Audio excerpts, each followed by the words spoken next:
Hello? Man, what's wrong, man? I'll stay too long here. Why here?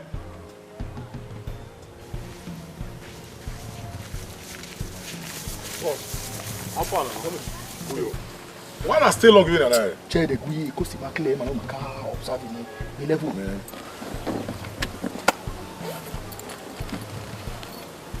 Okay. The AK-47. Ratty Malu, son of my parties on my piano, son of so only a palasha. Yeah, you're going to rock bow. 40% of the winner, 40-40. No, I'm not buy a camera. Oh, I'll tell you what to give up. Come on. Before you leave, you may do up and walk. But I will let you know. All right. Mother, but I'll watch you say.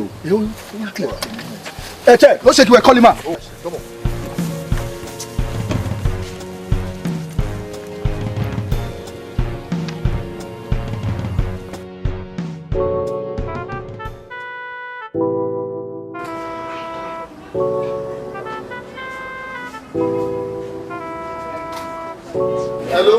Hello.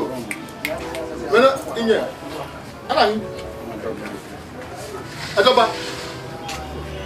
Hello. Hello.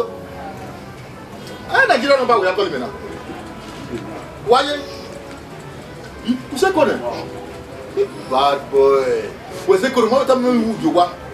I will always surprise you. Man like you. Where you will go now? You motor. Waka claim no kiaji wa. Imoto ni egbo wewe meni. Edo ari gboro ti me ti moto. E wa dey before we. Omo ya guys. And we ma. Is up here. Sir. Edo bada wa pẹ̀lú. O we re. Ile. So what tell me for na we re ko. Ye mo ti e. Ye ma claim ni ari. Bra, Odimoto. Bra, we calling na ni gwegun ni ah.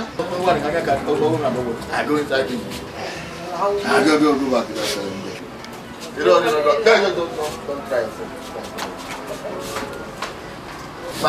My investment is around. If you work with the real Mario, Moira, so working on it. I say very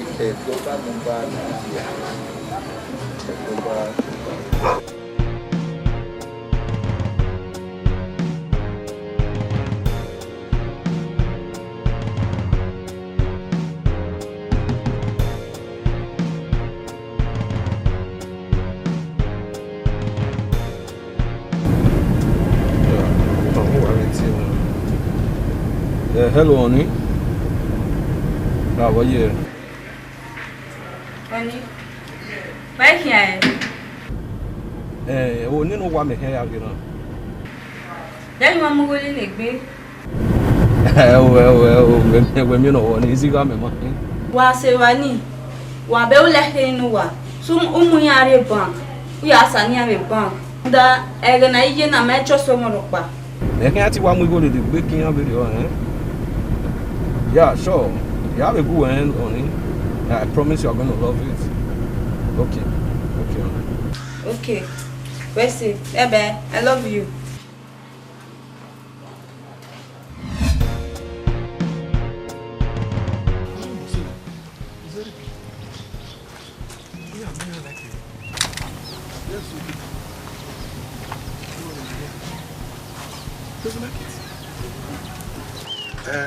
Agent, what's the normal here?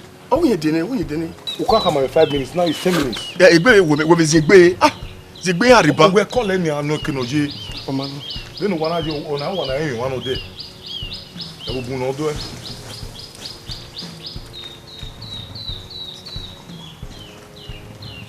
Little kitty.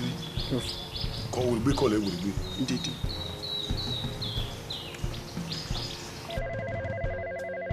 Okay, hello, yeah. We are getting that. What if you are? Okay, yeah, I'm at home now. Yeah. Okay. No, don't go cash. We want to go little bear. Yeah. You gonna run a problem.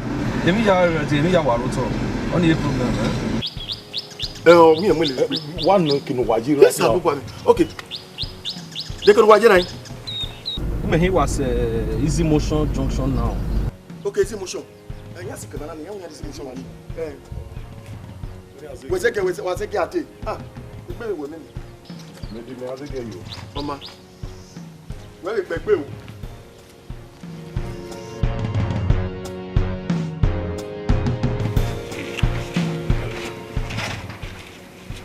Why?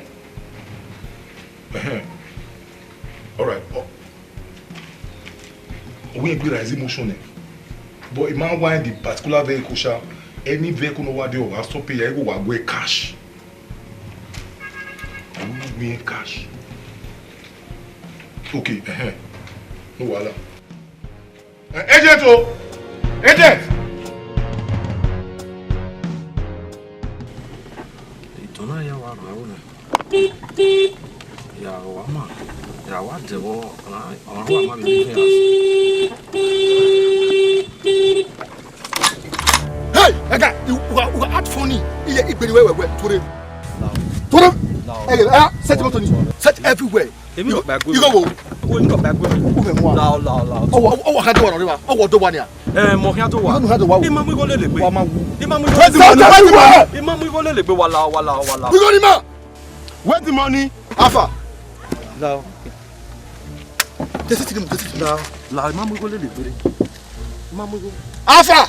Hey, man. Ma go to ni again. This man they waste our time. Tell me now. Ugbewa. Boss, me na mamu go le gbe. On go there. Blood bucket. Uzaga. Movement.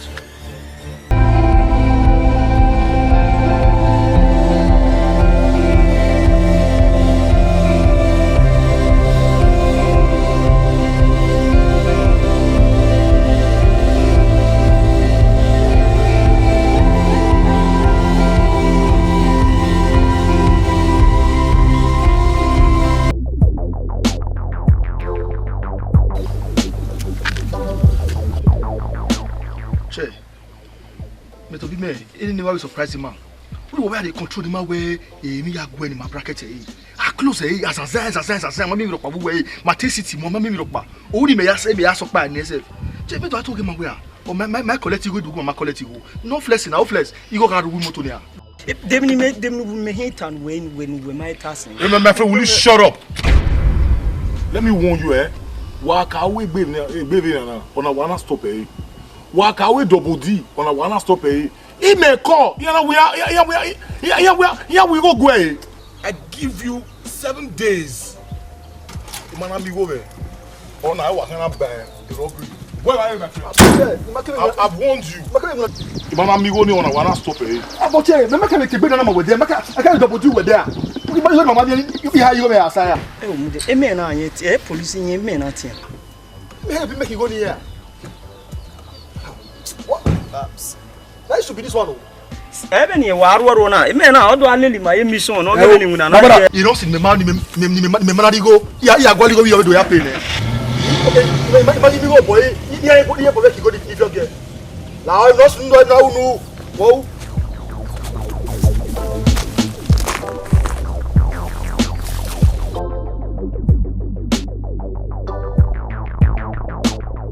Adoba, that how you must know it. Adoba, when you must you talk now have money up to the extent is okay. Okay, I have small good. No, I want to another guy go. I want to give you and I'm going to ask you. I don't know what to do. He said we both that was the end. And you made now. That was it. When you hear how but anymore, I don't like it. Maybe I didn't I'm still like this. Go what my age. Wherever we went, Joe. Brother, well, make you understand. Well, oh, my easy. What time we go? What did they see? But the very day we want like we go. They don't blame me once more. After what you want anywhere, he said we go now. The next thing, we go. Huh? I was in jail for 6 months. But I go. Yes. Brother, where? There was some people who said gay. Go to read over. We are remember that. Huh? We remember that. No be there. My baby, yo. I'm doing to this man. We book video. We are with marriage. All they do is be men. No. He may say very near. Or say any. How do we marriage in Nigeria? Because my work at a sick. On I'm almost to invest my living. Or the ticket over there. What have them? You don't get nowhere. Come here the on a motor and we will go. Anyway, more I did. Well, don't get where is to give your mom. Listen, on the word, you know. You guys sure can't back. I have of the money. I said to Izuki. Whereas the senior brother, we met the Ari Nigerian man do as say. I will have a girl, someone will wait trolley. Anybody who get it back, you have money no weekend. We are like, we measure you. You was any. I do other work at the same. Work at the same hour, my good. Okay. Who think when I walk on 1 million and I mean. But 1 million. That will do. Oh, yes, sir. Yeah, we are the half of the money, 1 million the money.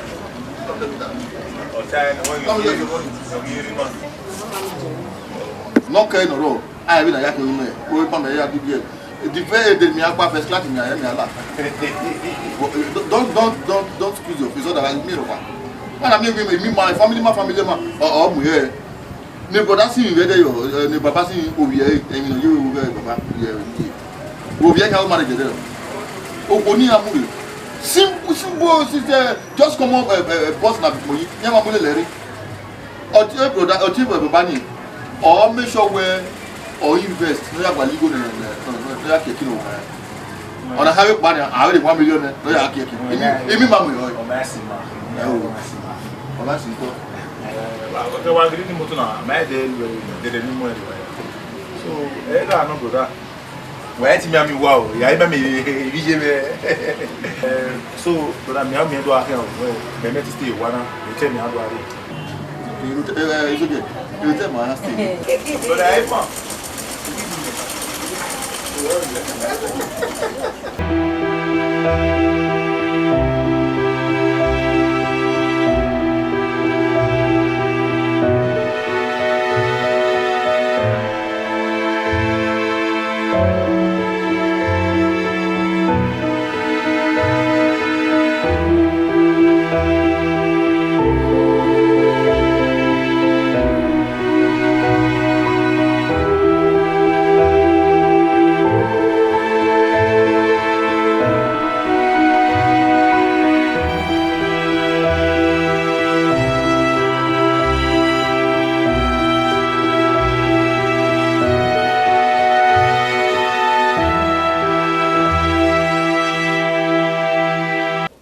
Some kind of dirty business like armed robbery. Oh, amen. So, there's a search warrant to search your house. Officer, Lawa, search a. Officer, we show him turn the house upside down everywhere. Make sure you see whatever you came to look for. Yes, sir. Is something wrong with you? Do I have business with you? Who were involved in me? Do I know you? Will you keep quiet? Officer. Aha! So, why am I not there? Now, my friend, you are under arrest. And anything you say now will be used against you in the court of law. Officer, pick it up. Officer, on our apartment in May. My friend, let's go. Pick it up. On our apartment in May. Let's go. My friend, you're under arrest.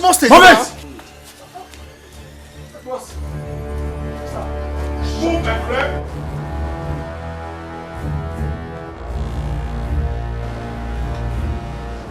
Oi. Owó no mi me. They no mi me bai. Officer la you know we from women ya make it call. O man ya ti la very important.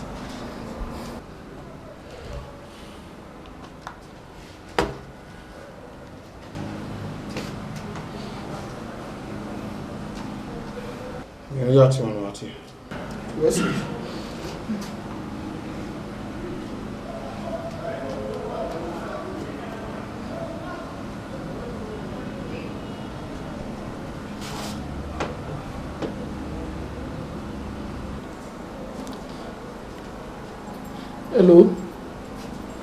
Hello, bros. Oh, don't sir. Now, every tier well at the so now. We know ya Mary. Emi chema imano ri custody wa. O ya gbeneva box. And the very me argument is very obvious where woro toto. Wo wan were yo sir. Na lao wa here. O lare o.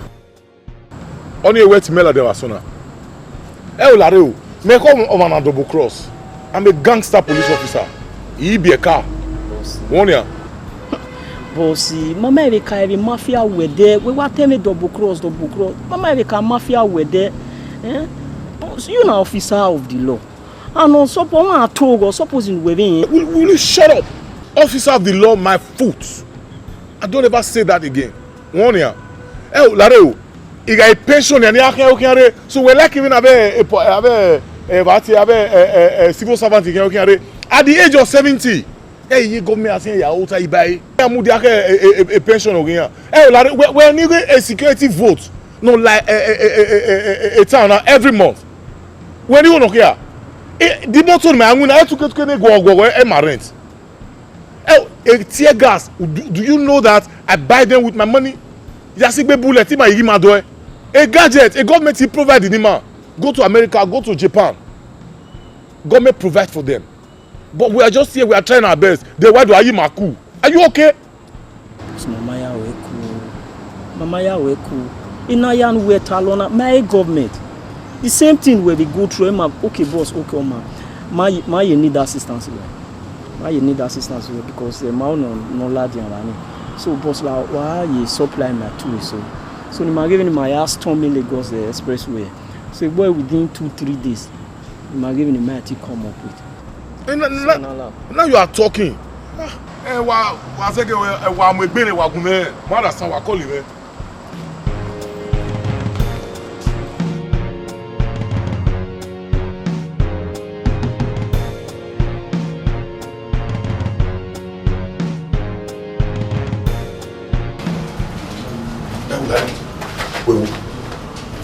What's the meaning of this?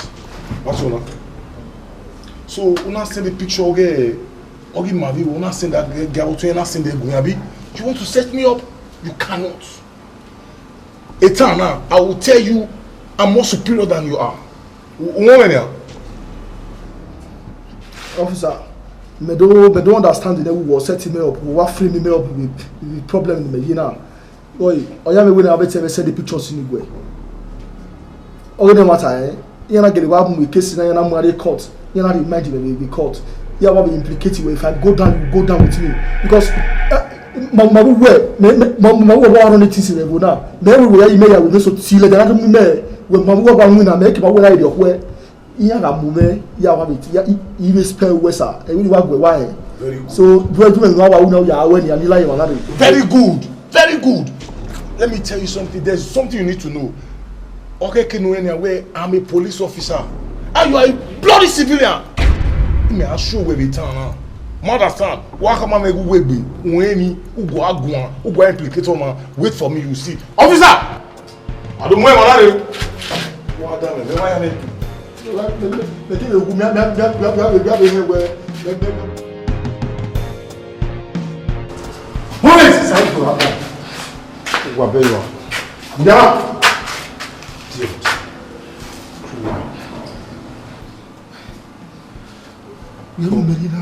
Shut up. Well, I have a vital information for you. Wow. If no one when you say like or you were my superintendent only a boy. You getting it? But there's no cause for alarm. I have a plan. Yeah, I exchange you with somebody. Yeah, what do it? One leg, one. Then to be me, I work at transfer. Now post me a record. So that a business in Wale must present the bow. I go away with money. Is it okay by you? It's okay, it's okay. Fine. It's okay, I'm okay. Shut up. Yeah, don't say you are more.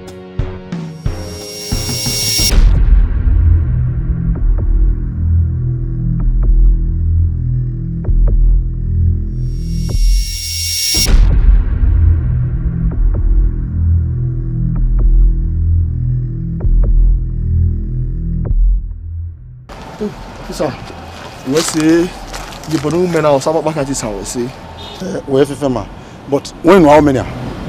What jump fence na go no pa odo? Wa. Then a number here no any.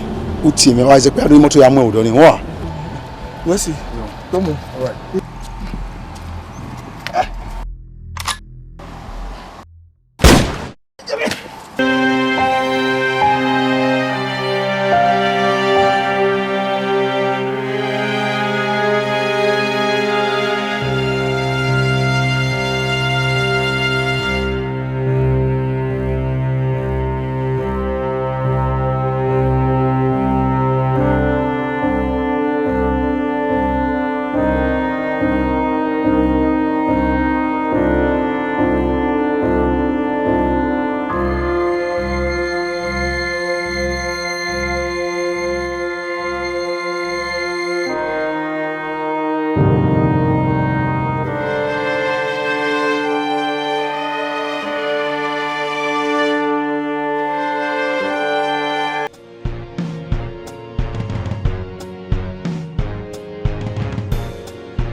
Box.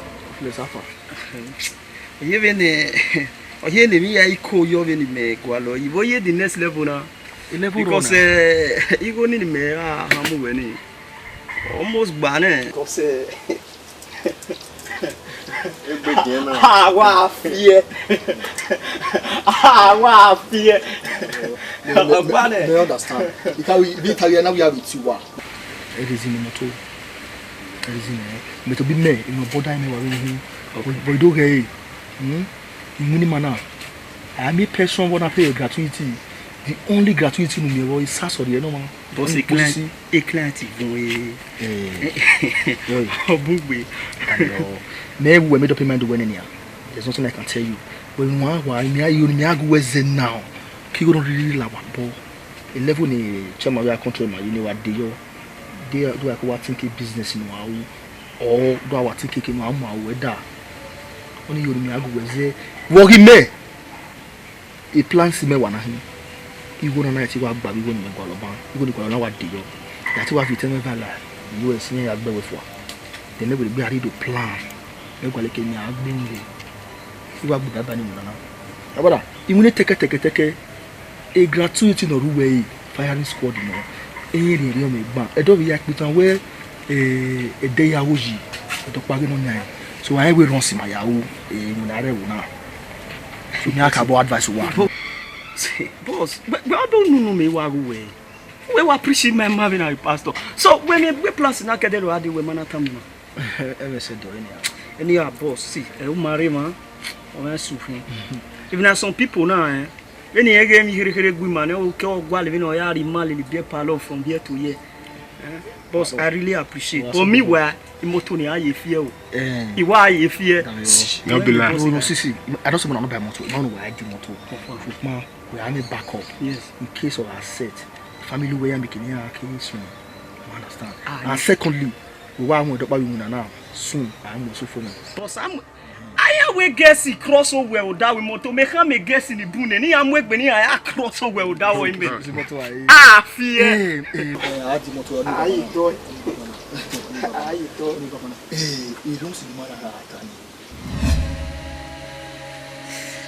Hey!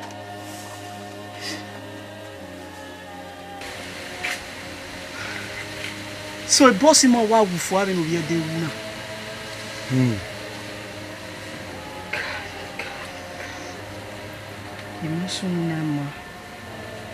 So, we lack back the where he and a permanent friends.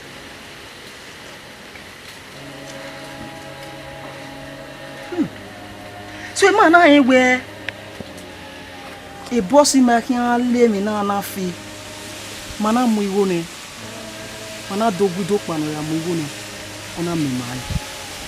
Me no worry guy. You go here now. Number one. About that worry and understatement.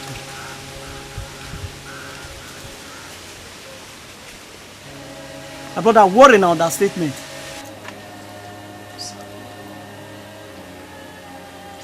Hi. The man only tell us and I ukwa. But we make sure. I for you, man. I'm on the talas in the Ayauku. I for you, man. I take him your very go. Or tell me how. If we're taking him your very way, we make sure if this will be the last thing. Now, here, I'm coming. Talas in the Ayauku, but the talas in the Ayauku.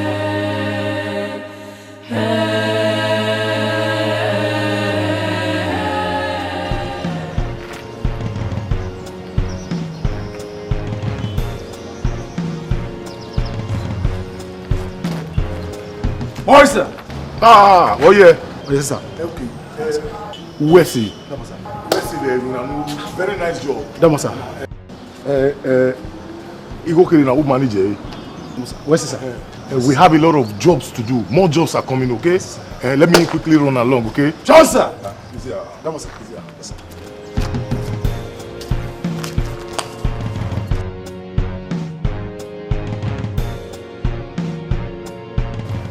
Yes, sir. Sure, sir. Oh yeah. Yes. Bakuyo. Amen ni arrest no there. Amen na. Imagine get body mama. Iya mare o. Hey pa, you got my married don't name. I know the one when I'm phone ni ya me and I gave him phone. Ona okay by my here abi. Iya mana do mu iya mana do bele o wuyi gan. Iya mana o mana to boy wuyi iyo bo me gbe wa. Mother son.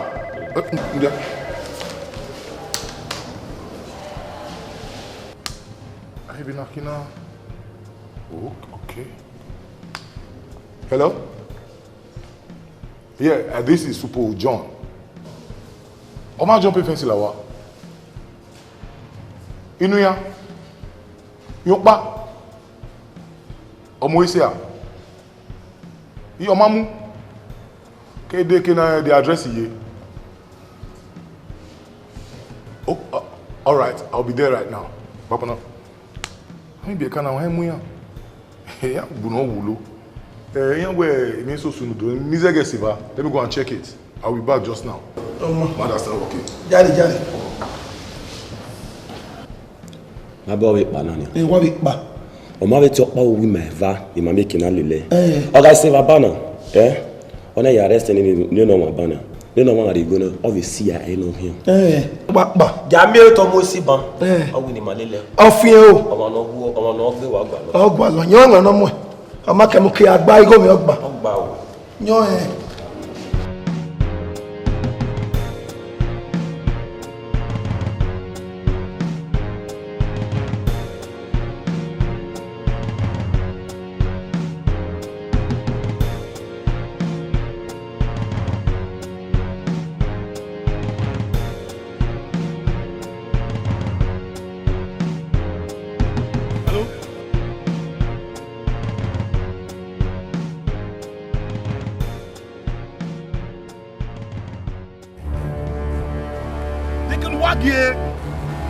I pass the power line. I cannot. They can what? Hopeless. Shh.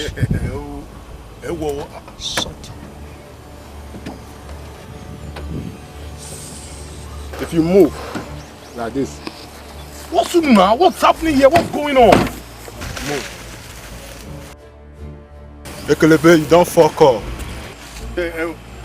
Umanu yenwa with your brother do. But we do not have any problem. My babunia. What's the problem? Officer. Unyimu waswa na bulumpo wa biwe. Me you now. Nemenu. Ayo operation. Iwo maladian. Wish you know already. Iwo maladian operation. When I explain my way say, go to Ayabaho. Then we took another risk for 3 whole fucking days. Bana musubiwo ana mo. But when I could bono castle. But who we are named no sunu. Or waiting here, or we here report, or we here involved me, or here blackmailing. It wasn't my intention to do it. It's what email also not to the video ni lao. Okay, shut up. What is the talk? Officer. Where you don't move our guy? Officer. What the? Just give me second chance, please. Blackmail. And you want me to trust you for the second time? You can trust me. Not anymore. You can trust me.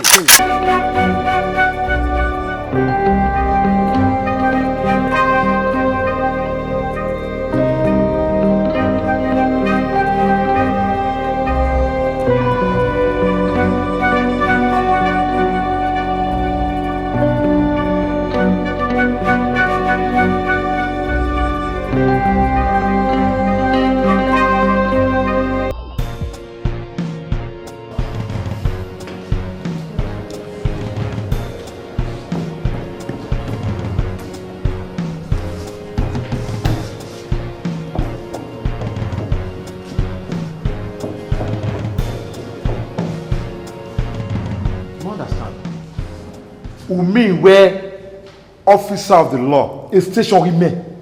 Our officer wa video when I give you a kuko. They were moved when I can where everything's alright.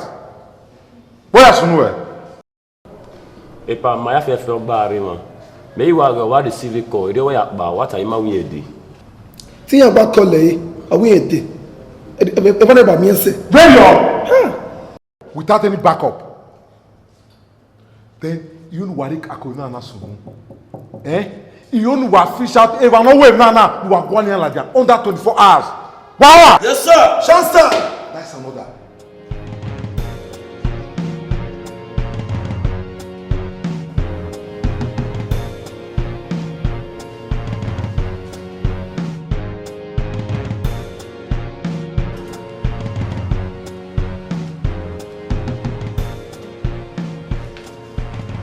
Boy, sign here, man. Sign here. Officer, you need here now.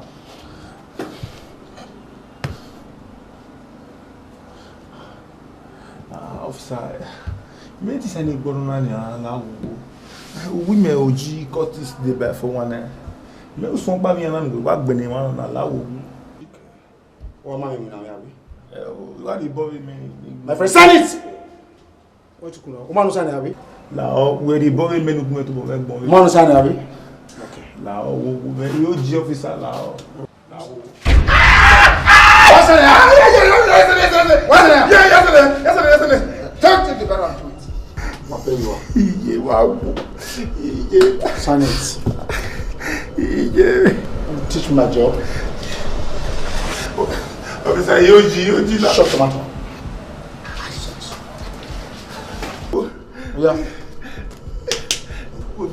Back to sir.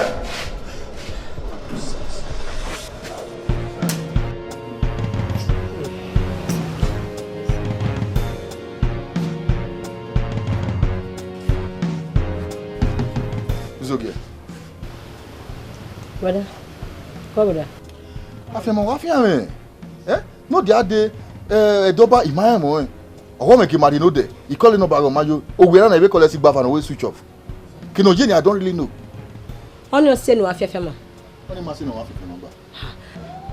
E would hear your honey, ah. Also, Officer, now when you had the market any other, my man give them. I don't need me. I will look for women. We had to allow. Yeah, they are the card your way. Now.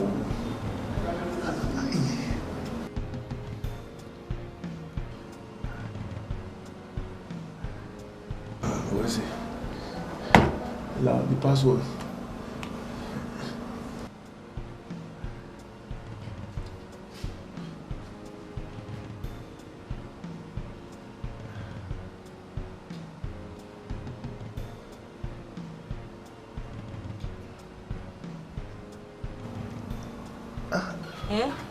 About to Alina was here. We don't have that arena now. I was saying. Only that was the only reason I want to wait the phone.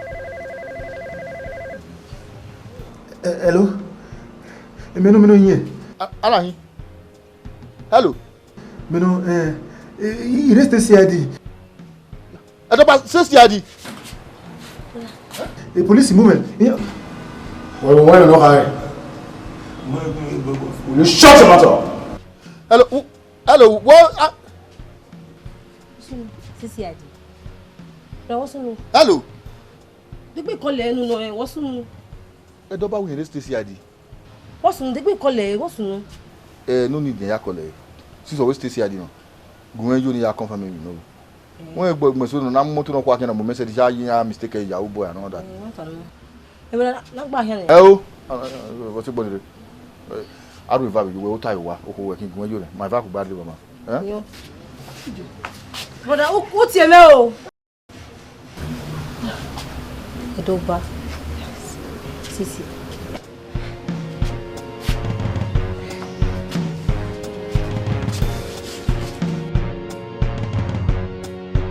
Wait. A statement was running up, Mama.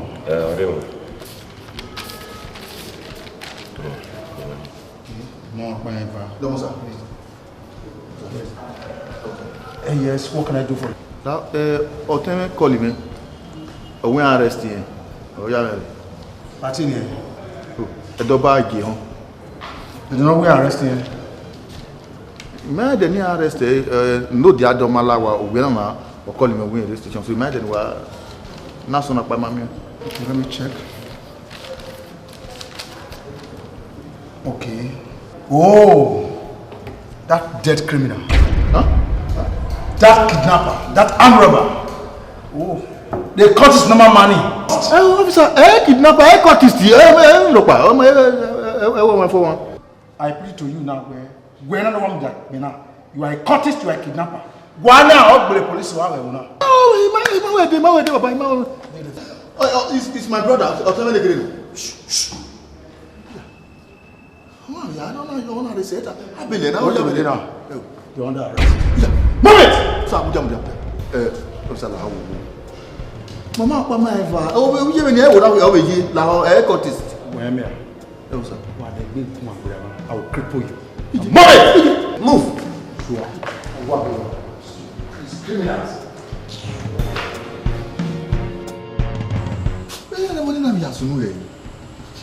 You say Haribania, you cultist, a kidnapper, a hooky. We get by Nigeria, you will not do all those things. Why can't I kidnap you? My brother, cultist me here. Eto boy is a dame, is a go, me you will be. Hey, name of boy, be nothing. Yeah, baby, he was driving here. The next thing, I want the boy in the trouser. He was Yariman. He might mean your bunny who youngly go away, you know. I tell you, oh, he be a lad, and we don't know your boy be. Be woman. I walk with Bill on my way. I will not tear in the 30 man and do not do Billy man. He go to private road. He go a yard on a will look at you. Don't go no run. He go save me. Moto. You go. Me do 5,000 euro moto. Dia 500 euro now because them money here. Dia 500 euro ni afia that you pay my bill. Now that should be 120. Yeah, Konya. Dia ko. How much you I barely 120,000 my bill. Officer.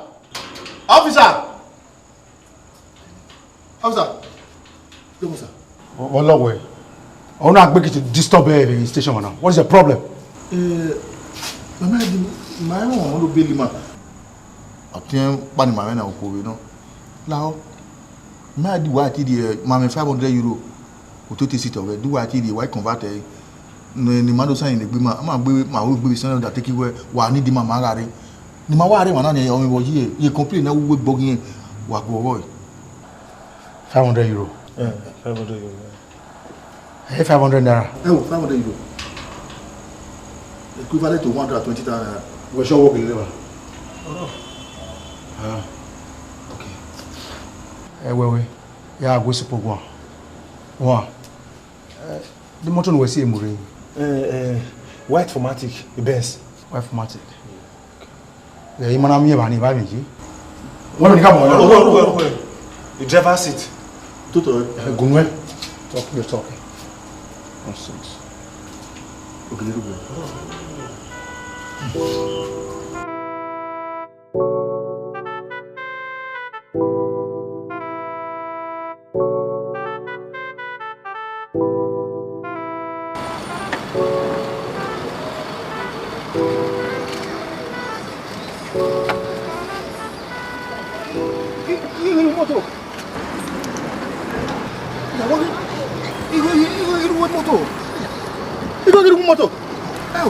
When you go say my police near here build my papa. 500 euros sir. 5,000 euro car ever. You go buy here one more year. You want here? You go na re many Ngani family Ngani. You don't come now. Yo, police are go me iko na. Iko.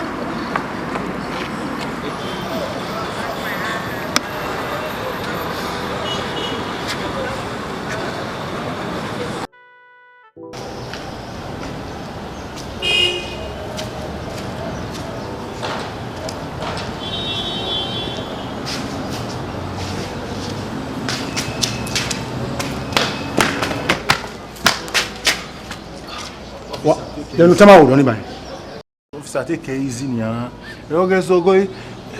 Ina no ri 500 euro we go no room moto me. We have belly my what me.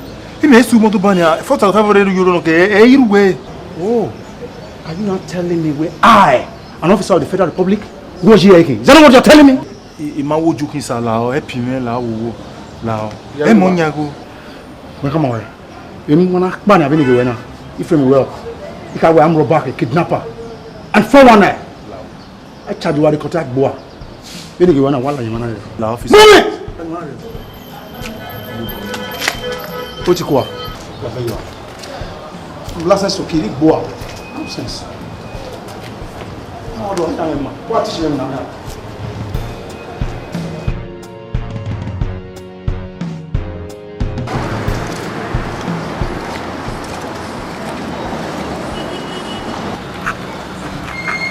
Okay. Wow. Police we. Di mana by station arriba bana. E charge me to court. Here we court is. We go di mania. Na buda. We go di mania. Hey! Edoba. Get up. Edoba. Hey! Amen. Hey! Edoba, now we can't do this to me. Please, now wake up. Police! Hey! Edoba, please, now wake up. Edoba. Good mama, Edoba. Hey! Police! Edoba.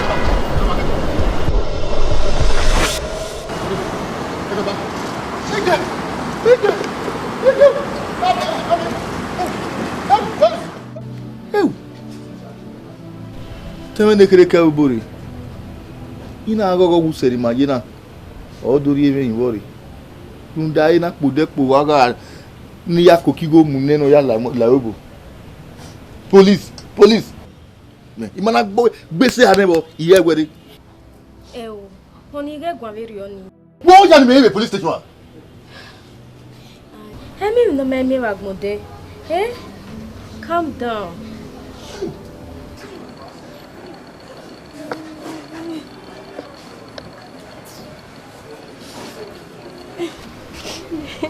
It's okay. Honestly, no que wavie assim.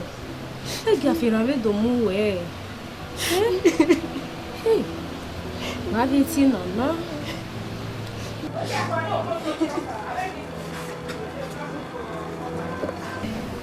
Honey, o sabe kwa. Hey. Ona go sabo, I do sabo na. Sabo you boy with down. E ki mani wana gbon. E ma ya nyimi me down. Baby, que no calm down, I go do ma go ba no. To wa hian zingbe. To wa hian zingbe wa now. Baby, it's okay. Baby, calm down. It's okay.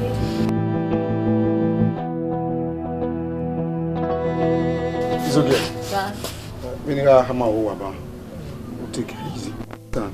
No sooner, right? A day, baby.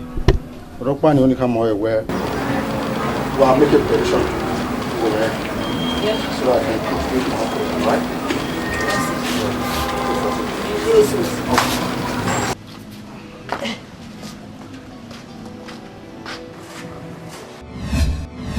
What are we here? Bros, call. What's in the dinner?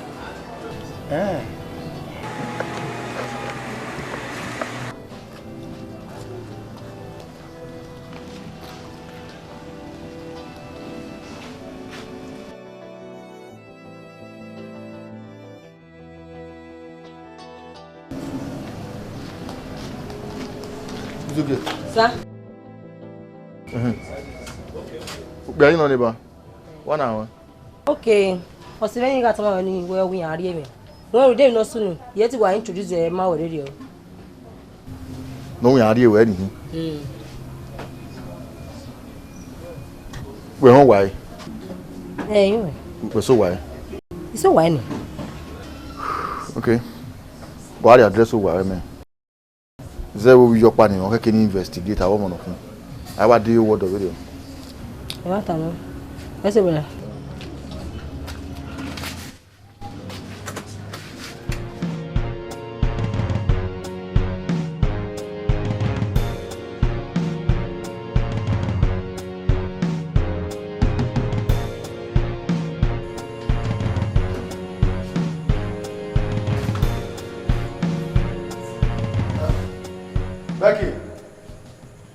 Becky!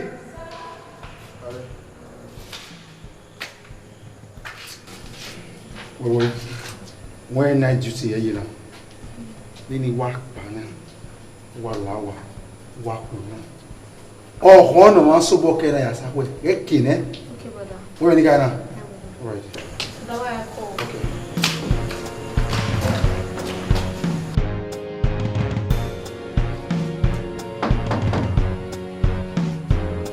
Brother,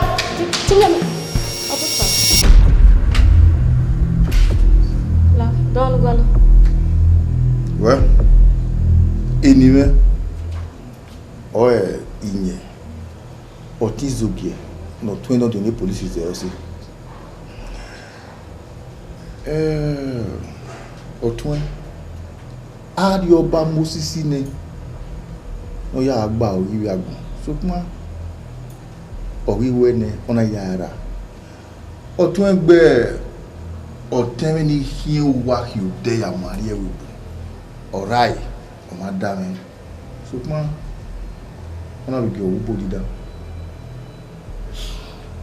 Emire Mobara right now is call we don't want to be at Jiwa because he begged about across the gate where there is an emergency over no day.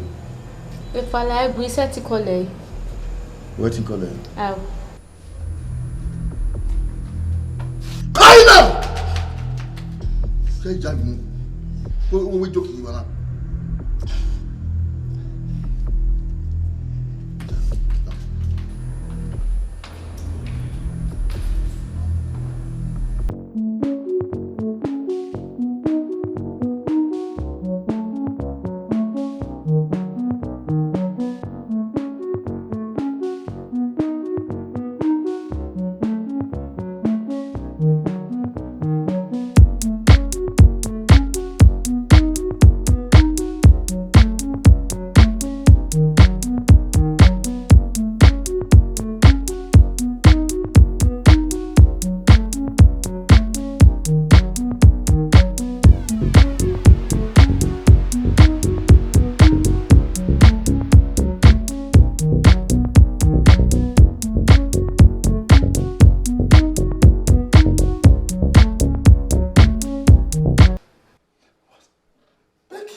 Zebe, mene, or bohia mata, or ikotuna.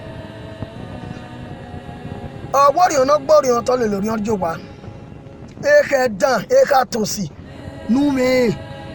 Nana me where una mo give our una gear in the ma low way nenia, ma rezona ne way. Ibohina, okay, you dig well. Upopa, no gay, or we had baby. We can. Wasa, Mammy Wego. Maybe come away, I walk in a ladia, Papa Geni Managbane.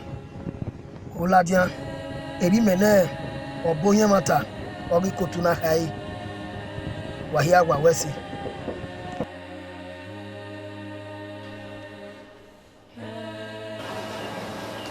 It's okay. Love will never to know. We have again, I mean, of it by me. Or 20 or bottom as well, or 7 to Nariga. Over in the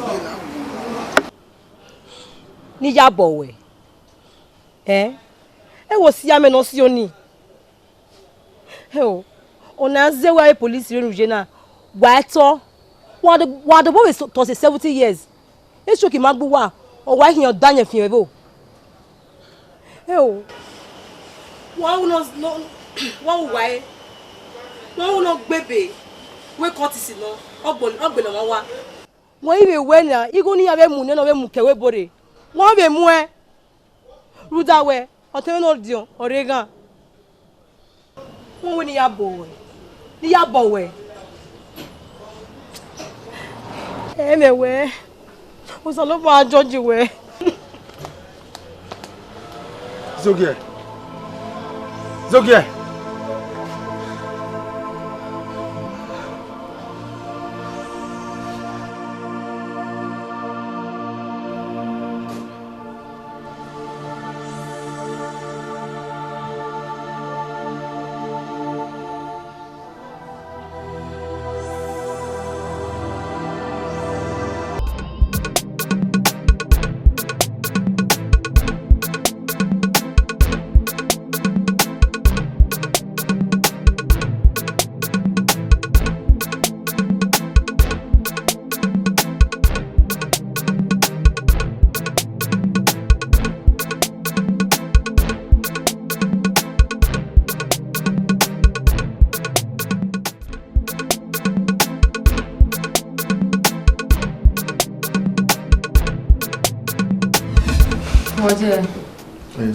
Oh, in my barrister for Kudemudia, Amnesty International, Namuna.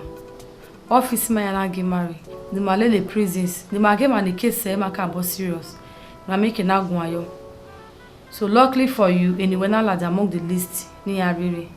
But I have the chief order, not say where the niggu will do any lawyer. Huh?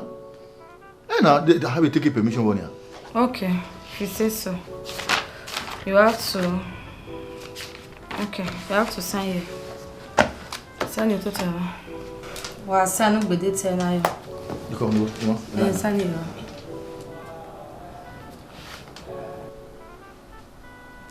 When? Where's it? Muka kaboga neru. Eke sine ya anti-freeway. Amnesty International. Iya rehabilitate we. Iya be empower we. Wa ame lucky we bani. Iya muwe travel. Ma, where's it? Yaga neru. Oma, I have to say that.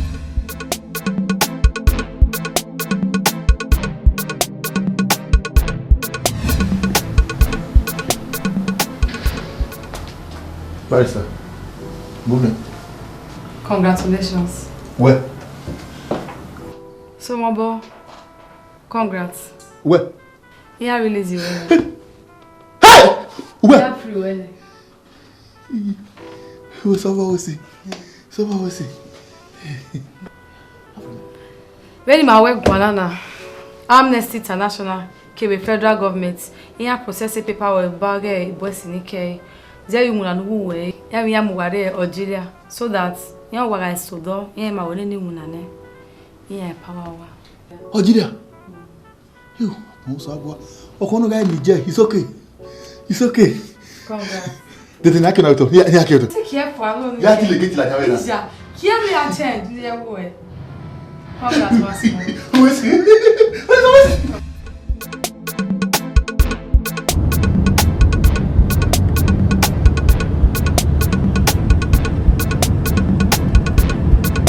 Hello. Yeah, Koto meno. Inye ya. Me wari Nigeria me da wala ni me report road.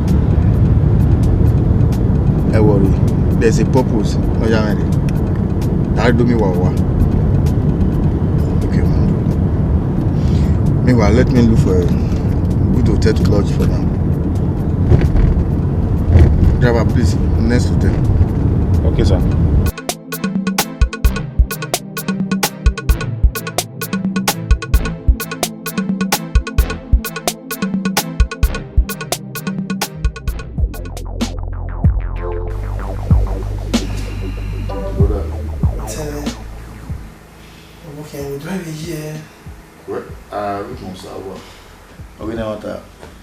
Say, every why.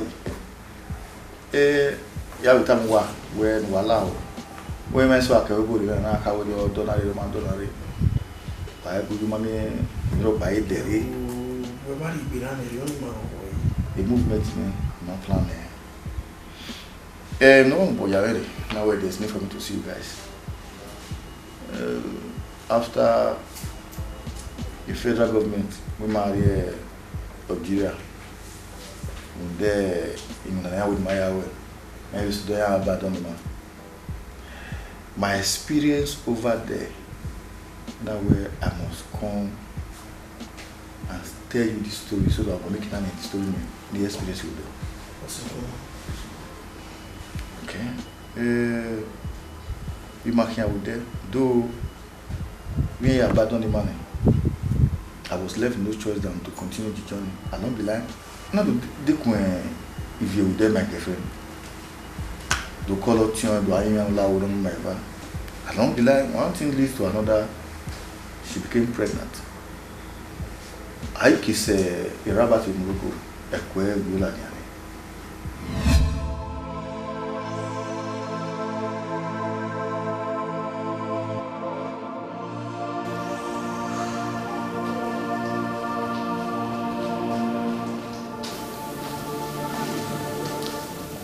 Gana. Oku ani Gana.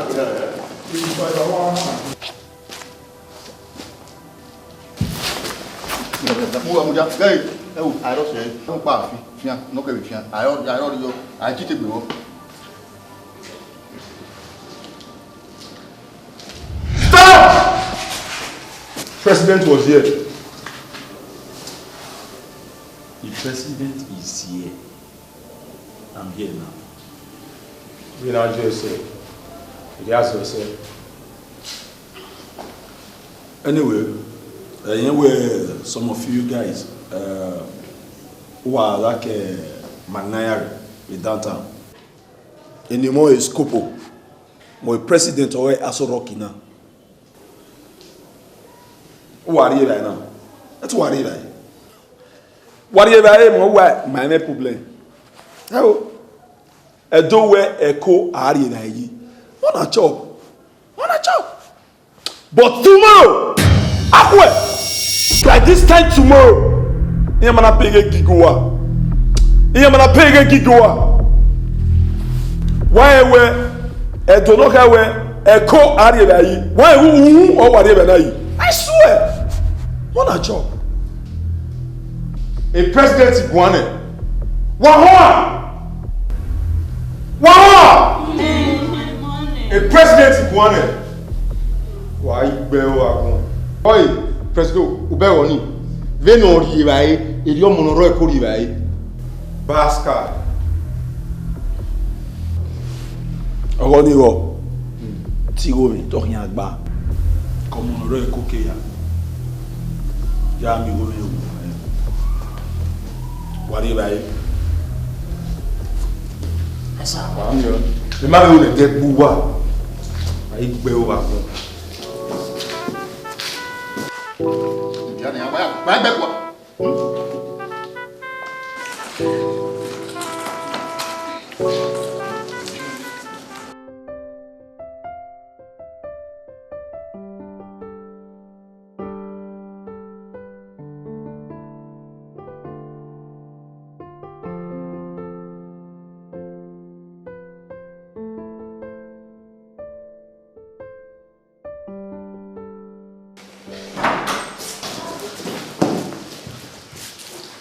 Who are you? Okay. We were having an anomaly pay kid money. Emi wahia miere na. A president won't dinner. Veni Mario Gone president ma be ruma udo. Eri Mario Gone mana. Where? Uma onu pege good money we. Mama konwe. Ekoni ya agbabe yo. Gon boy. Right. A president wa udo. Ora seven. This is Rabat. Takadum. Veni Mario Gone president ma be ruma.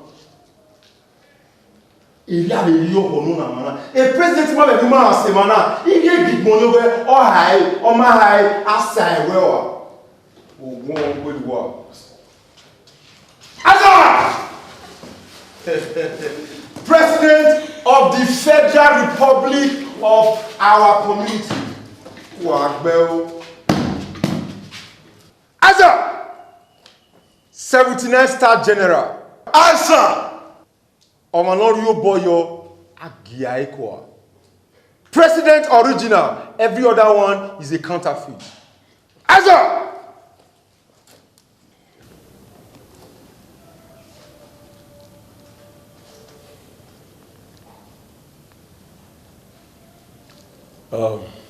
It's in Europe, but my way call. You know the idea. No, make a payment if you're yeah, no. I'm a make call up. My could have me go now.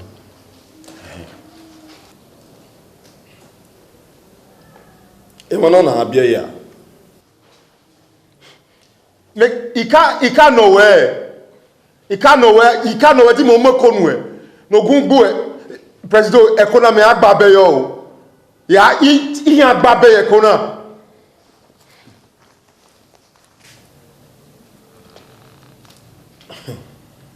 Okay. Ah ouais. Dès Tuesday, elle a fait ça avec Nico.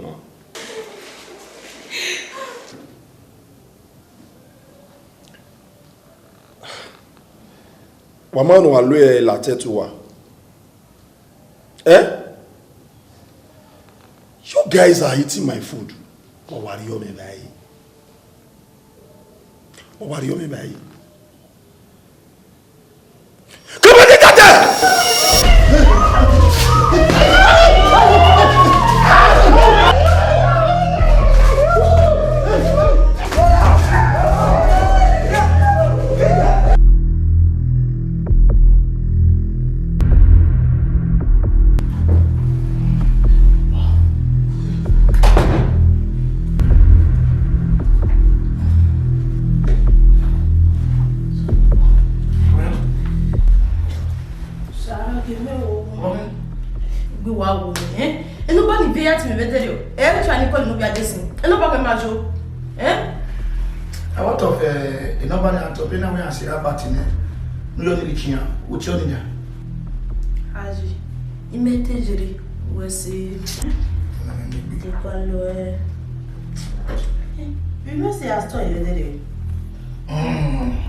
If you're a part of your story, go. Memo. And you just said, maybe.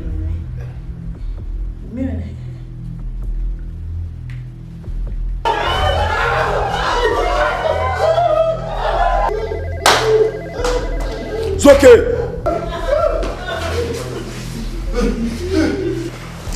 Hello. Hello. Pardon. Talk to me. I'm not going.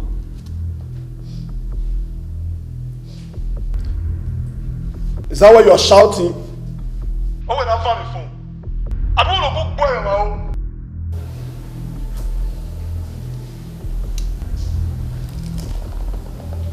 Don't leave him.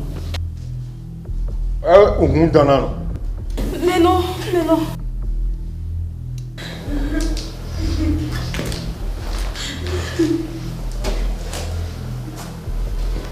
Hello, sister. Ivie, what's wrong? Me my go get the ade. What do you mean they dig? Sister, here de my ye. Sister Lawa, we do me send the connection re ni my hair crossing. Kakwa send the get money re ne. Here we with mama na pay with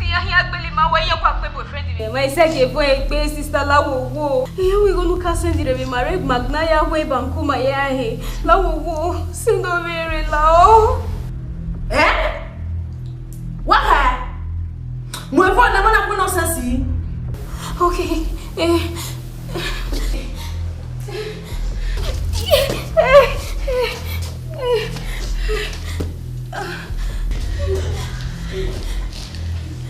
Aya!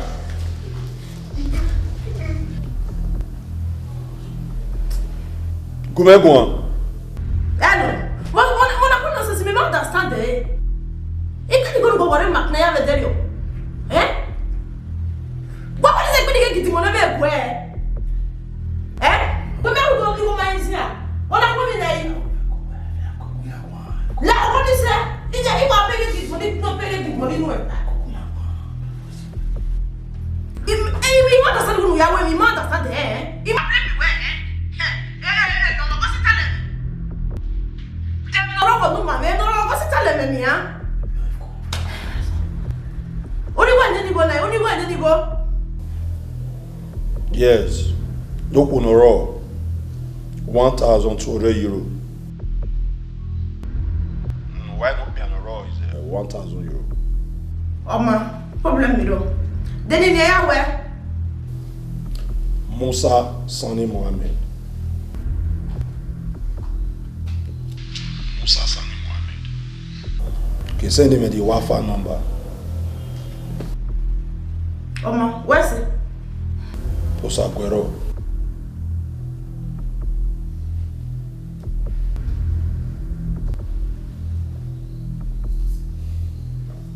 Okay. Guy, who me wa shake? You understand it? Hey, come come and give me the money back there. No, the time we might be go back here. Me understand you na see me wa bu ye me. All is here we no agba na yi. I don't be na le ria wo ya misbehave. All is here. Hey, tell All is here wa tell na. Hey, tell. Okay, ya na ade you be on. Well, agba na yi. Awa go be na every person ria misbehave na. I want to go there ya say the money here. Njao, ni me no kota. Akole ni go be ran. Mutia amali go to Ania. Otu agodo na we go just to be there. Osaba pa no pass through no eh. Calm down, how me say. And when they don't here. Fine, you understand. What actually go dey run? I did here born I did makama. So no I see me. Only say be a one. Be a one. No, be a no. You know we are this ya pa. You live like on va bébé pour toi que va agena hein on va bébé pour toi que va agena hein arrête non comment on va hein What wa go we yan send you akwe Tuesday o man na send ya lu ya bai wa ya neru. You guys need to pray very hard. One room. Ahwe. Tomorrow. Oh, baby.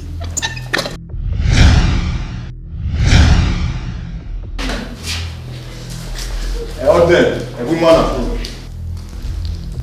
The man be on the room was said. Ahwe, me a bomb. Well.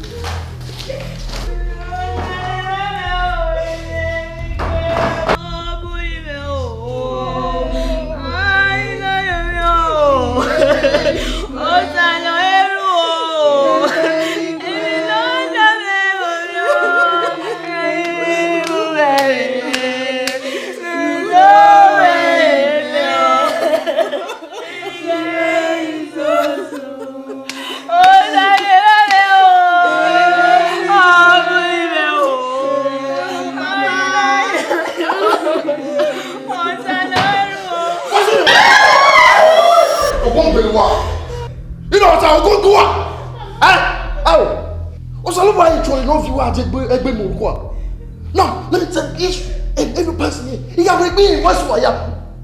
That will whatever. Just give me that shot. Give me that shot. Nonsense.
Bros, I hope you're doing.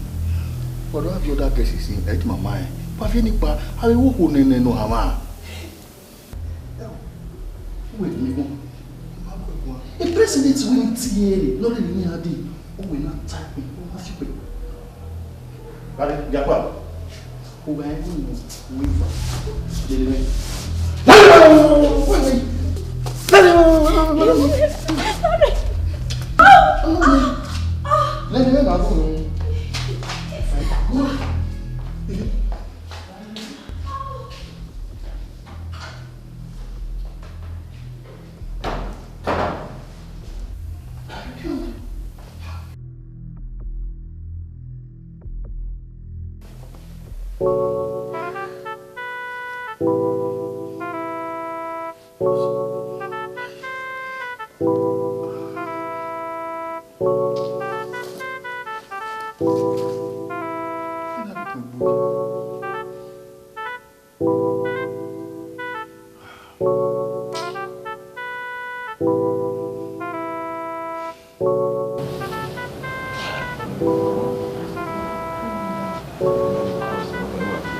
Prove stubbornness.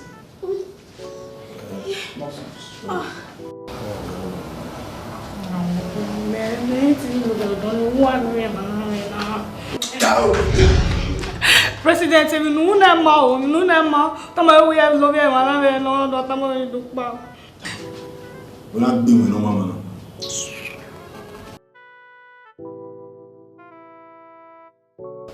I not see where we are from, Mr. Benis.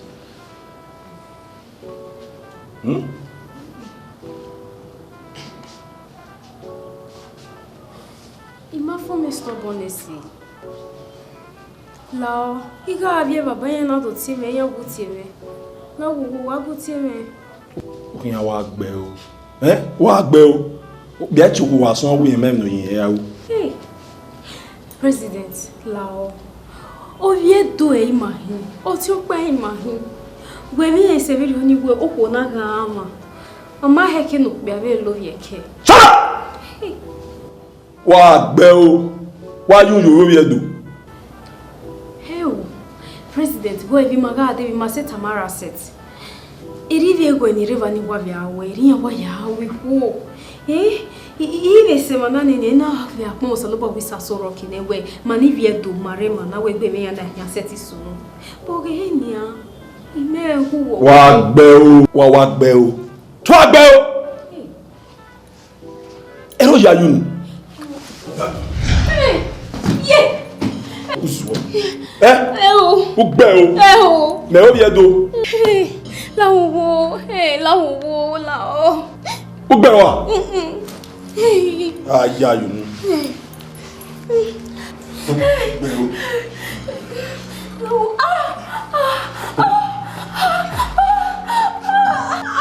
Roger, you know. Roger, you know. You don't have idea so well, Mama. Me hope you do. What? We can allow it, Boleke.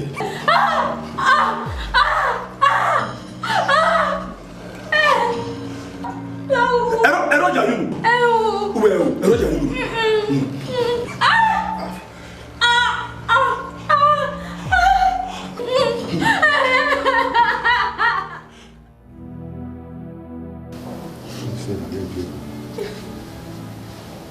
You understand the effort you want.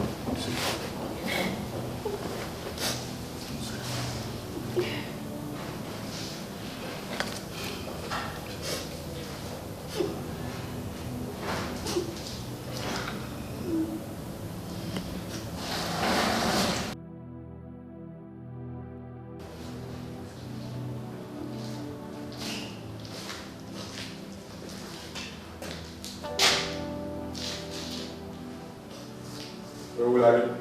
What? Presidency. Yo. Ogunboya. Why not? Baba ni ke wona. Agbe o. You done. Where will you go? Now.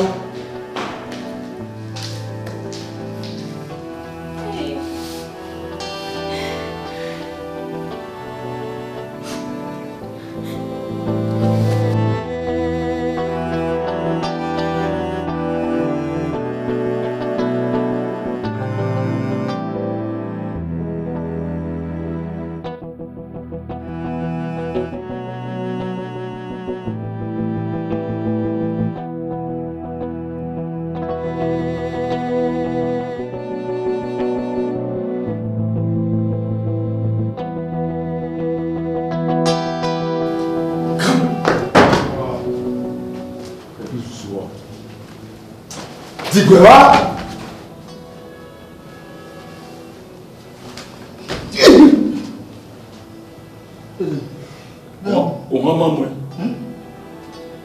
Oma mwe. Mewe na tie gegume.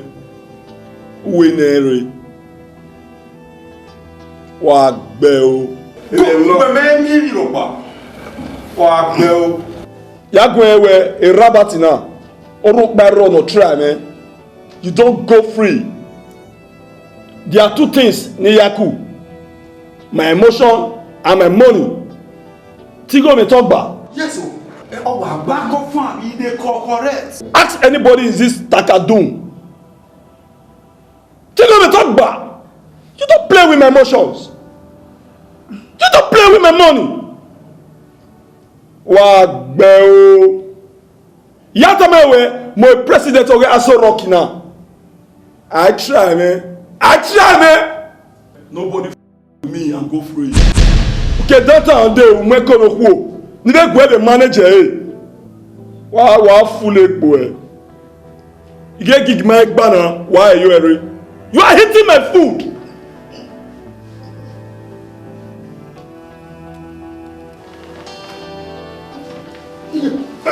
What?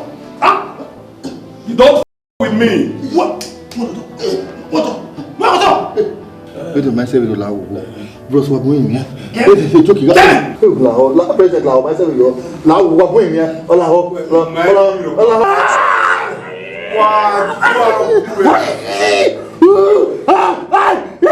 Tigo me talk, Tigo me talk.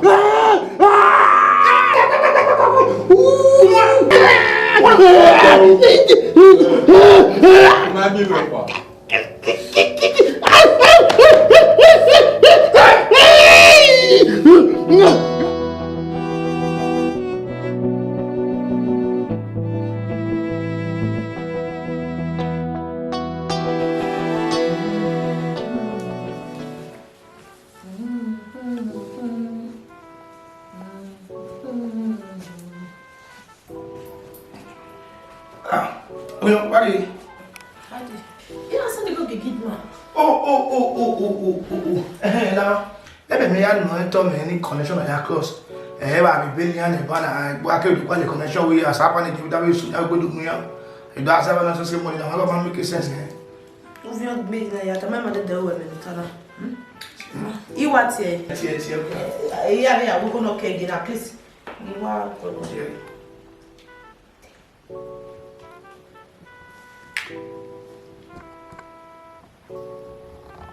Alors, pardon, maintenant tu viens. Il y a un grand au TV. Et moi, je vois ici now. Il y a Là où il y a ce gars qui ne veut pas. Conseil, et moi avec ma Ivani Medinenia, au document. What?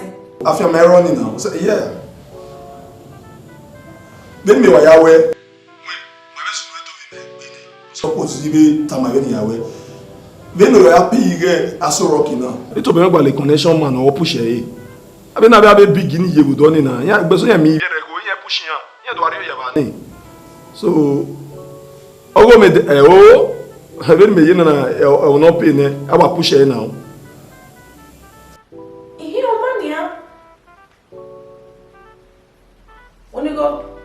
Okay, no cool, no raw. Go no have no ya crocs. 1,500 euro. No, be 1,000 euro. Ija, what is it, me? Oh, my problem is, yeah, I want to get going. So, yeah, we va go by. Okay. Yes, c'est there. That's Sani Mohammed. Yeah, Danny. Mommy, what said the same name in it? My reason no do my been my call. May ya show. Don't worry, once you send we are send there before 1 week. You push in there, you go to Europe in there. Okay, na me when ya te we. I feel hero now. Okay. Oh yeah, it's so papa no we owo 1,500 obia 1,000 euro. Oma, e posta card me go ya. Ogun me. We collect it, we ya computer. Si to we ya here. Omono ni jole. Ile ka ni ko ni ule ba. Okay. Okay.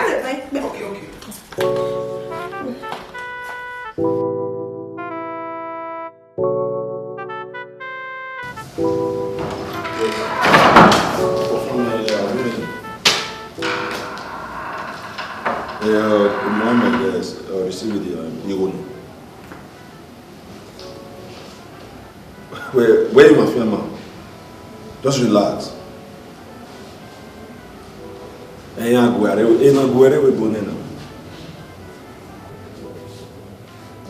Yes, also no relax. Yeah, where. Oma. Okay. Come. Ivie. Otwe no wo pe go wa your boyfriend you na. Hey. What's that we see? O very you go no ya cross here. Be so ma you go ni you have to go me gwale a connection man. You have you one. The man if you want a connection man or you have to work wa.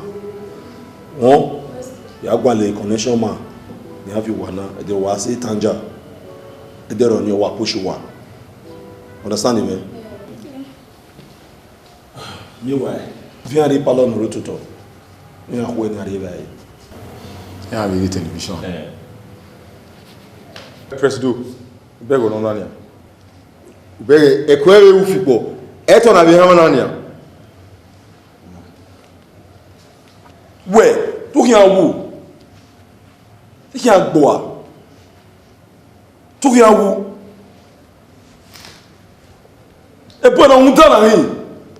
On t'a wari et moi il y a nous pas là maintenant. Et il y a pays rien il y a cross.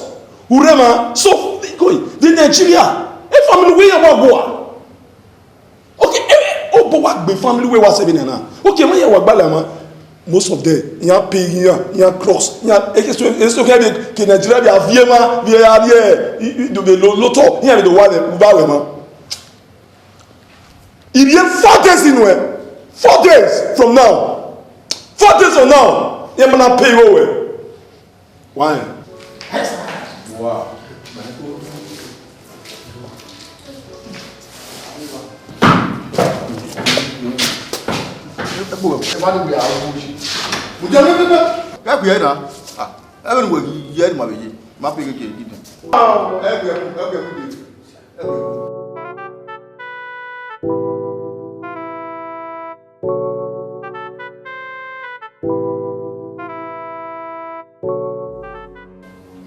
You have a show Barry. But we are now. What? It's not looking like now. Hein? Il y a un arabe.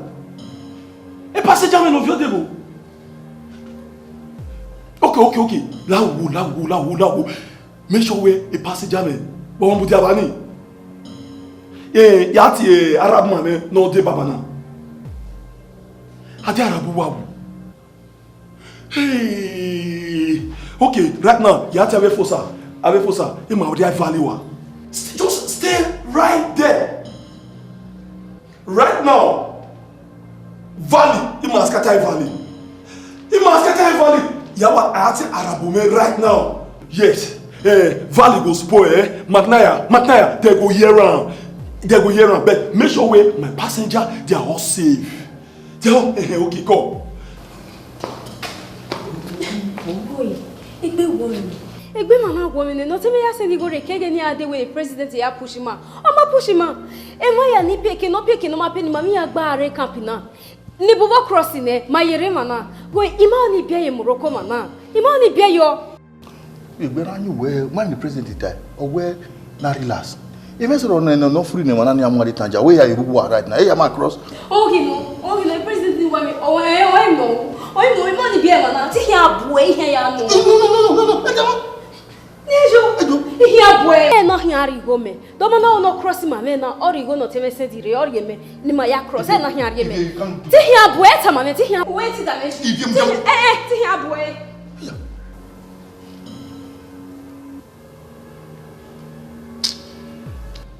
Hey, Valley dos.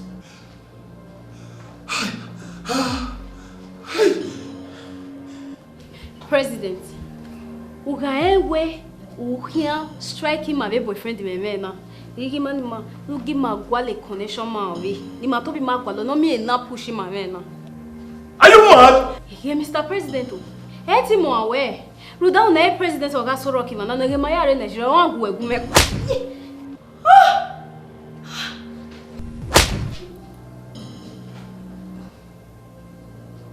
Salopoa. Ivie, I slapped you, you slapped me back. Yes. Oga de gbegbe mo bi mi gbo ewere gbe. O me ni manara so rock ma na no. Oga we ni sheti ma na igwa go. Igo yin do bossy won we ni ya ha. Eh? Yin bossy be. Yes no.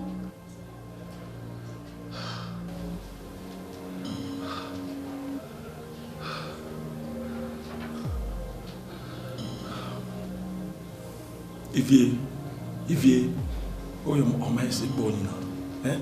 My sick bony now. Why we boyfriend the way? Yeah, cross over. Eh?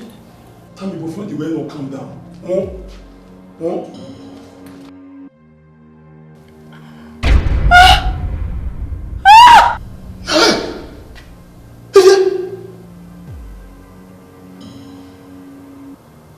How do you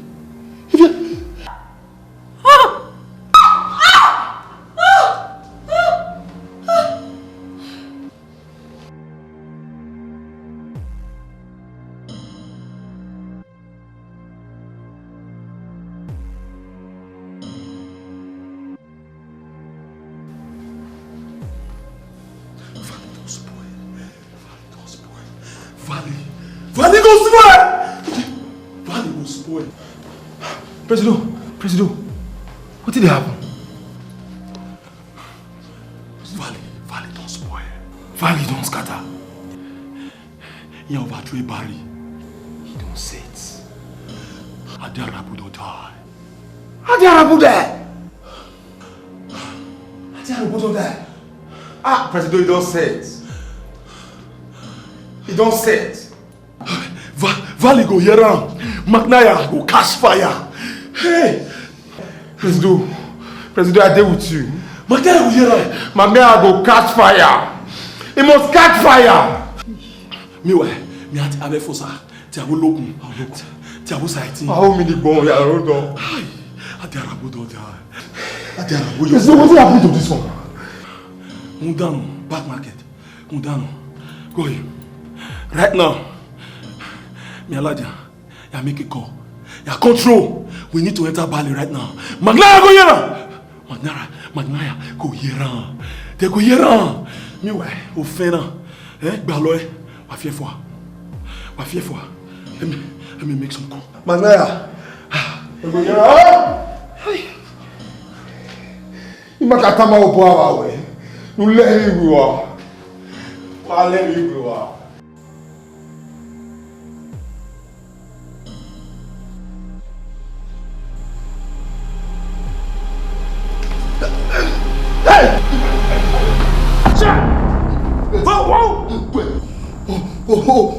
O hama mo ri ma gbe po we mo na gbi fi o na je mi ne kon we iya be gbo ale mo ro ko na we gbe mewa yes ah o be gbe mewa o ko gbogun o ko ka gbo o ko gbogun o ko ai right now ya gbe yo to me ya boss ni we ko make sure we u gbe isanko me o bi okun na me we gbe mewa Jesus o be kire no wa ye me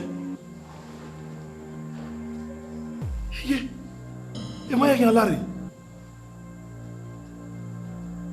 Jésù yà gbọ́ ìsan kọ́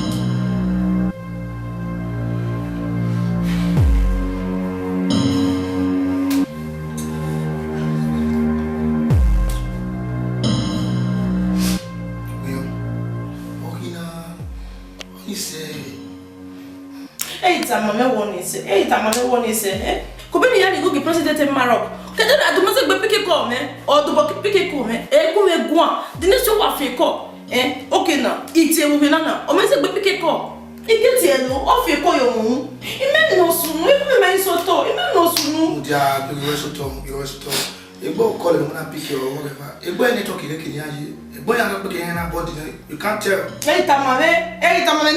network hero okay, imani go get network igaro gani mana go get. Ni wa go get network hero. Come mo je pe me. Ime to te me te pe na TV. So no ime te pe na TV. O ma so da to ta ma o me mo je ko me. Maybe no je. Oni se won. O me mo je.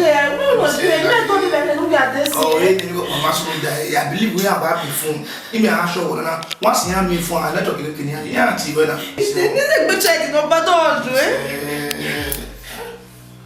Gay. It's not bad like you. If I can network ile ba ya ti won gugu anu ni ha. Baba na o give me no pasu da temi la gugu baba. Ise no pasu da e. We ko do ko. Yeah, we wona. No ya so to Oni se. Kile kene. Oni se ya. Baby. Oni se. O me no je avec me. You understand?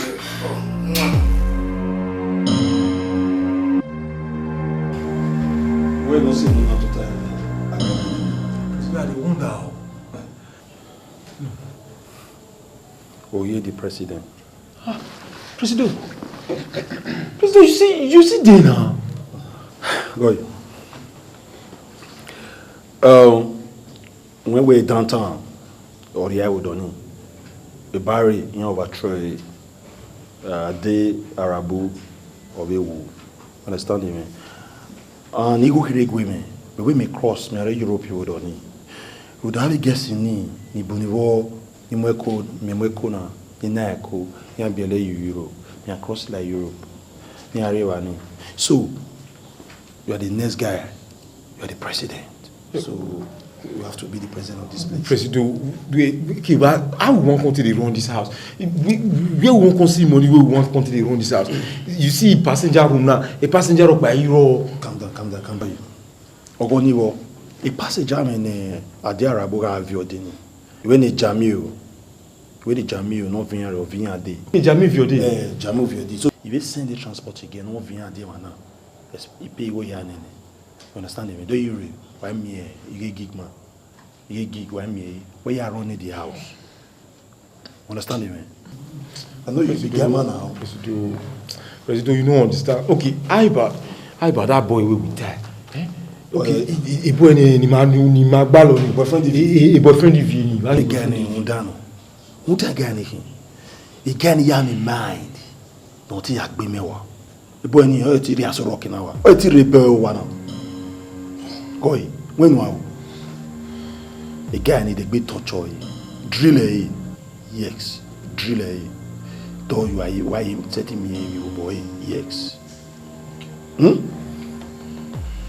Boy, in your bad wine.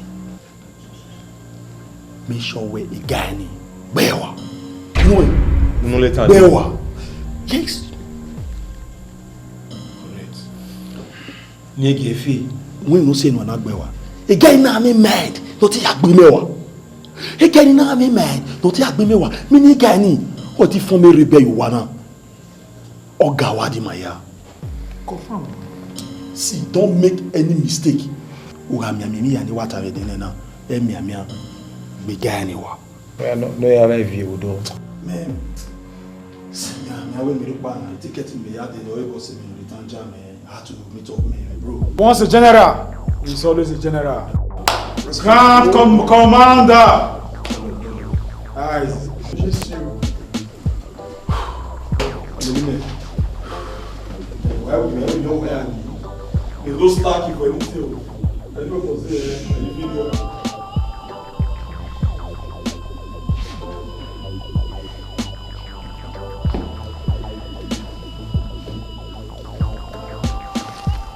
I am not the president. This asshole. The passenger and the they will feel me. They come to me now.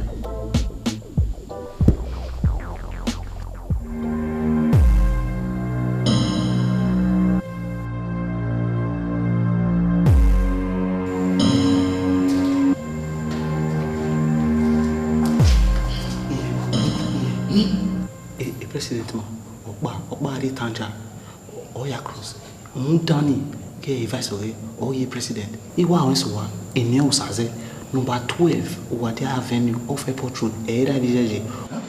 Uwa Boyna, Uya Inya, Uwa Wensuwa no make an answer because he home ya have ya boa. Lao, and Muhammad we Lao. Now,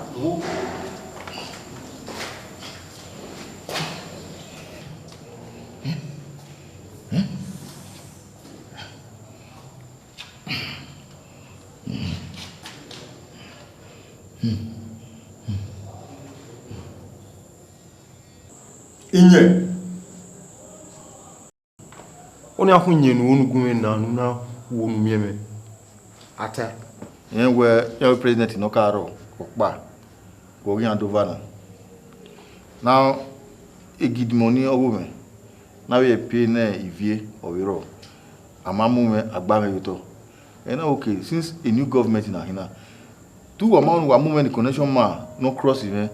No was here me ai ni yawo salam alaikum. Kunwa wazaga. Ni yawo salam alaikum. Salam alaikum ogbo e. Owi ewa. Oleku ewa. Ariyo ba me aje manana.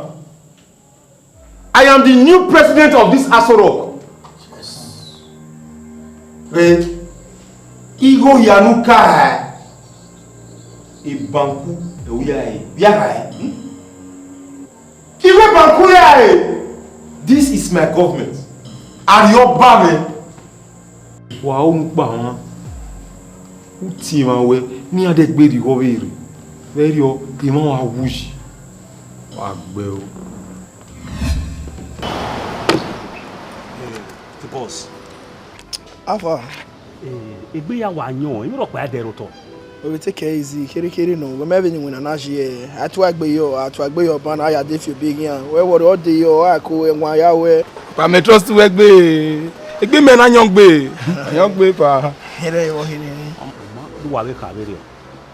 Ri ono e wori. Oma diri ono. O TV no rewo bo kin we gbe de gogun me. Kin si vie wu ne. Iwon wa we bo. O ma re Nigeria ni ati ko. No re ni gore. Ni make na pay since we won we pay another good money. Na make na free. Omono akọ in Nigeria. E wan ro. E no ba we go. Tiens, ogun to bo me dale.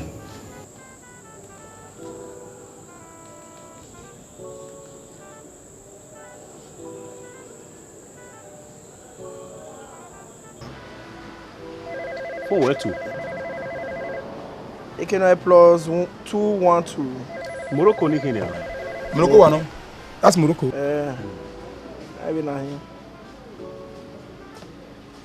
Hello? Hello?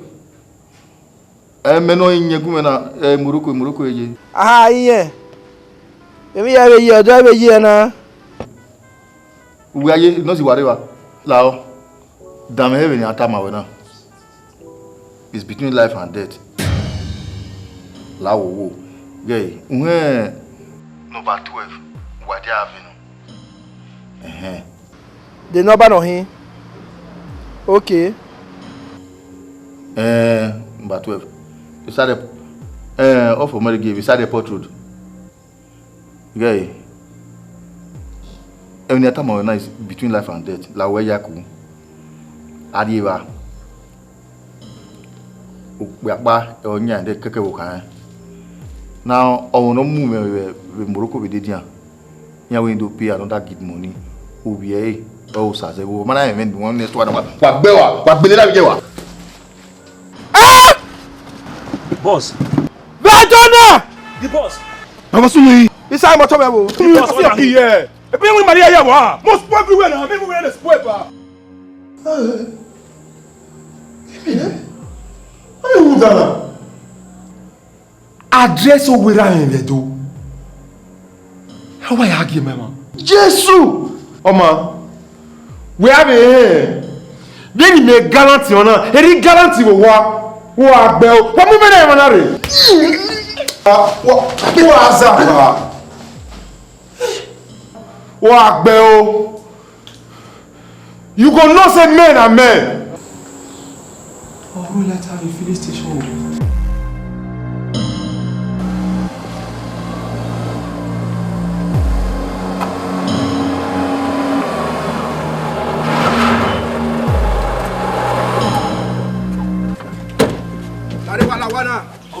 Wa fi mi ya fe bo ya fe ni gbe wa na wa fi ya fe la. Se do ala.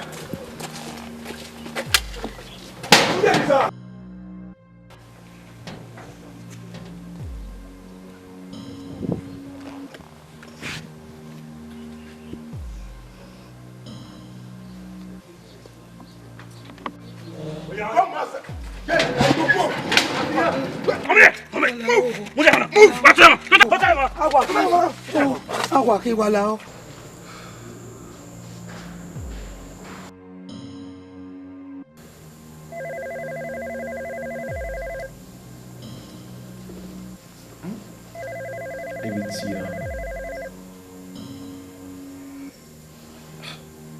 In Nigeria.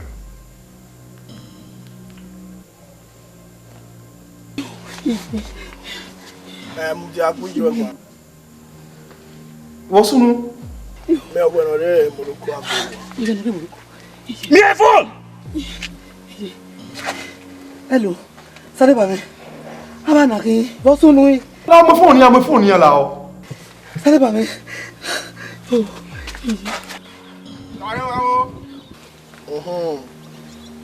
Sare. Ni ovia ge shere nu me. O se me no guwa. Egege. Wa si ai no tie me. Ya si a woman asi ai Izu e igbewa. Igion wa na emi ro pa la di me no my ya no. What did happen? Bros. On my server. Udane. Yeah. Hello, bros. Che, ayi wa gbe wa na isa die ya do lo. Wa fi e mu ma che. Wa calm down. Wala.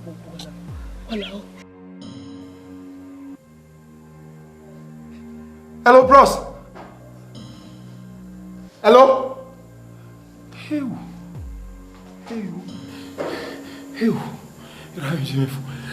Kura!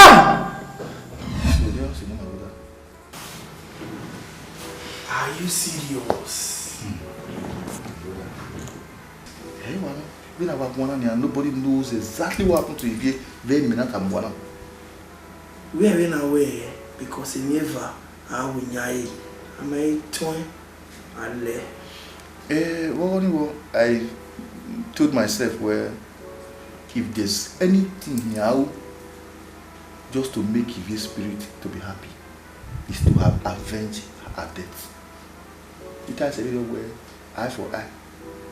The guy must not go scot-free. Or maybe upon the actress Kenya and the trailer to discover all the movement, the guy begin to profess love and like her and all that just to be very close. Of recently what I'm going where or the ticket in the woman you want. According to what I've discovered so far about the guy, and woman go is now philanthropist, the scholarship now and all that, so that don't that's bullshit for me. So what is going to happen? The only set of people no women component. So I just want that guy to be taken out. My brother, even now the wire can Edi ma ya we oge phone ma gbewa. Or the oge phone men. Bebuna. If I worry, they with you. Anyway, go to. Anyway, no look book on message or you moving. Anyway, even if you're aware, we not going the guy have the girl in return. So, any is a tea anywhere. When I tea I'm more Pierre. I'll come back, give you the information, then you know what to do. I will see.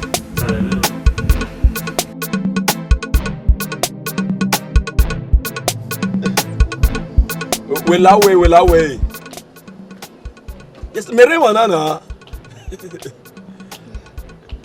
Well away we rewa.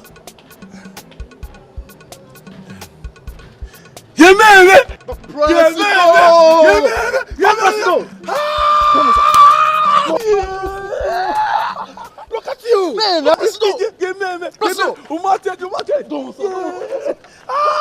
Man, what's a president is always a president. Mama, you're still my president. I will respect you. You president. Where you enter now? 3 days ago. You cannot know be anywhere or didn't know anywhere. When you were in a school, if I picture no one, oh, yeah, yes. Men of my God don't want to be Morocco. We can't be where we feel. Yeah. Man got to also now. What to do? When you ask my in Morocco now, way back, Baba, it was not easy. You know, when you are bad, then you are sour. You know, Baba. See, I'm smart, you know. Oh, no, my baby. Wow.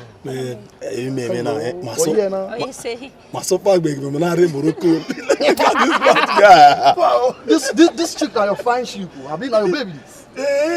Baba, you don't really use you. 3 days ago, I said, don't know. Where me Europe, we don't know. America, Otije Mokbaro, you only want to business now. Maybe 3 weeks.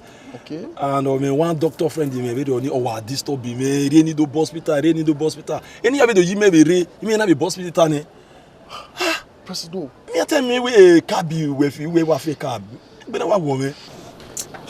Baba, what to do now? Now we marry now. But I just have to follow up now, you know. Me only say see. You understand me? I miss you so much, Baba. We worry when we ya try. Ya be you bono. Understand me? Yeah, true. Never or TJ made by a guy in the weekend at the hospital. Okay. When worry, yeah, got need one. Papa, I just can't wait. Yes, we're changing. Papa, what's all make me change? When money not dey the country, what's all change for? Papa, don't move. Boss. I think we're moto now. Where are you moto me? Me. Okay. Papa, why not? Me why rete me wa fi moto. Oh yeah, wa me gba fi me gba. Omo. Date gbogbo wa me ye ogugbele we ogugbo agba fi. E to mo wa ma blame e. O move abi. I see football. Boy, but I never. The size was hello. Papa, size 44 no. Okay. Hey, yeah, sure. Hey. Papa, I'm very loyal, boss.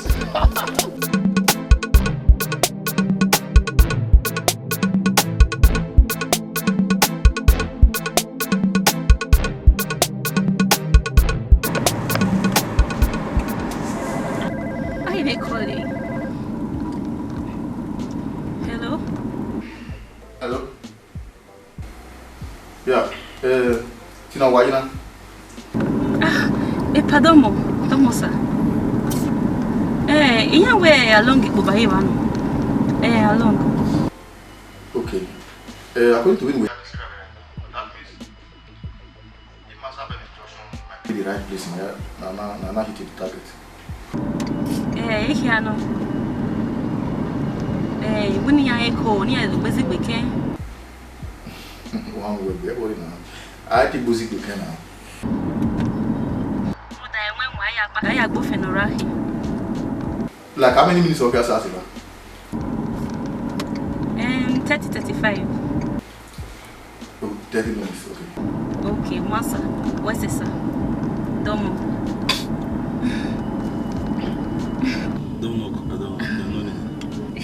Just a family issue, you know. I'm coming. Ah, you're so caring. Thank you. Check. Who's the check?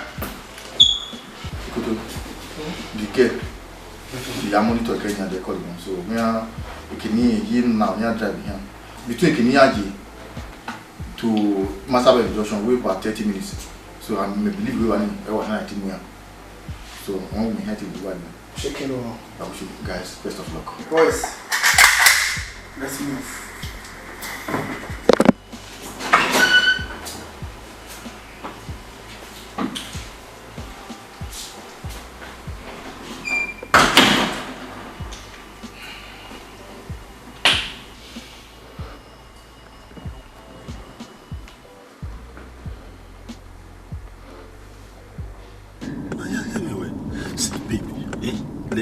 Let me confess to you right now.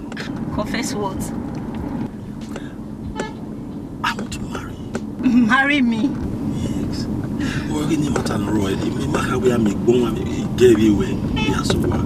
And your character. Made the family where I go. I want to plan and settle down with you. Baby, can we change our direction? I go to somewhere and just sit down and talk about this. Later. You understand me? No, maybe let's just change our directions. No, I can't do that. You want to know? We'll wear my new house. And one of my doctor friends, I promised them I'm going to be there by 10. You might not say by way, I promise and I don't want to fulfill my promise. Do you understand? I need to be there. It's okay. You're supposed to be happy. Yeah. I'm happy. Can't we just change our direction? What is going on? Are you not happy that I'm married? I'm happy, I'm okay. Are you too more? Huh? See, I promise you, baby, right, God, I promise you, I'm not playing you like Ronaldo. Okay? Okay? Okay. I'm okay. I'm fine. After the filling station, so you turn by the right there. Alright. Yeah, that road. Alright. Okay. After, yeah. Okay, just come down now. Down. That's it. Okay.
Tena kuna.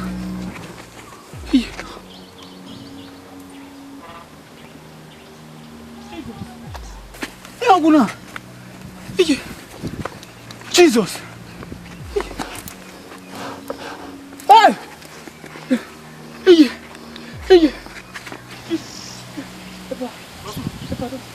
Ima yo jebete. Tiens bro ba wa fiyan baba na. Ima e pa la ugwa fi moto a. Ona ma ku fo na wa mu ya hospital na. Ma we moto gbo ohun. Iya, we gba jafi. Awoni me jafi. Ya iyo boti me o be derio. Ogbele gan origin na. E pa wa boya ni ma ku fo la. O me fo.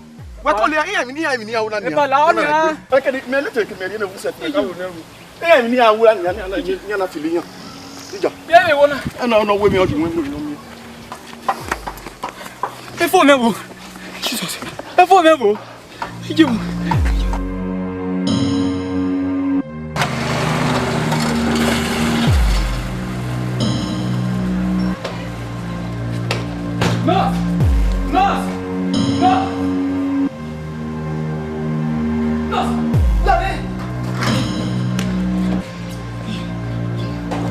Jesus!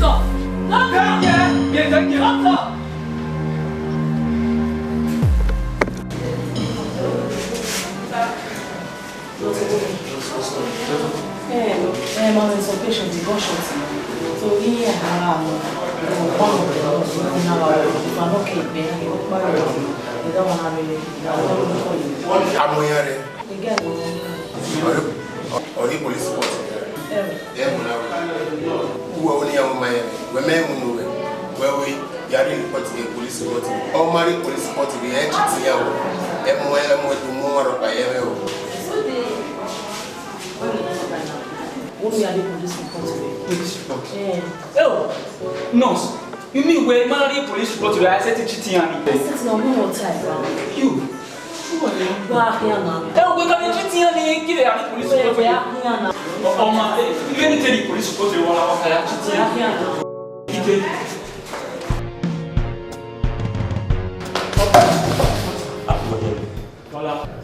Voilà, on me m'a parlé à Wafi Bambana. Il y a une hospital. Il y a une hospital. Il y a une police report. Il y a une voilà, il m'a voilà. Idée. Bon, idée. Ok, okay, the street near now are here. Shut up. Bam. Yay. Wa gwa bela ya jabi wa e o ma la. Gay, anything better than we yes sir. E ya fe me bu wane. E wona we bo police ya de no the police report ku jo be vagu nu a. For that is the courtesy we to be him. Exactly.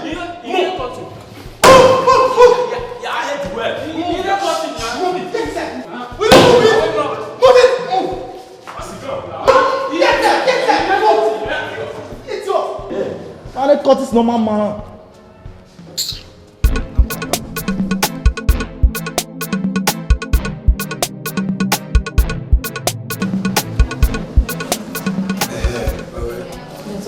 A boy no yari police report ro meyire. Sir.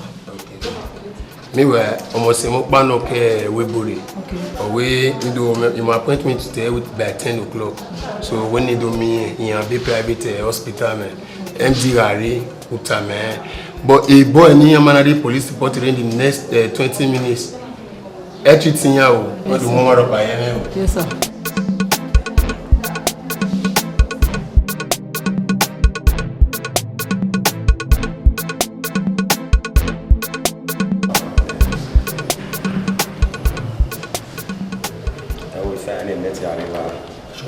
Well, sure, sir.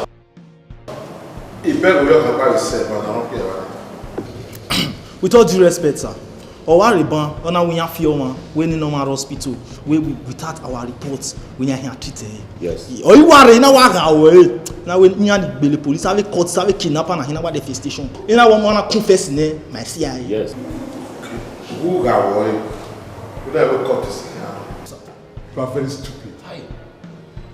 Who beg a man who ever a courtesy, you know? Or an only to real police report.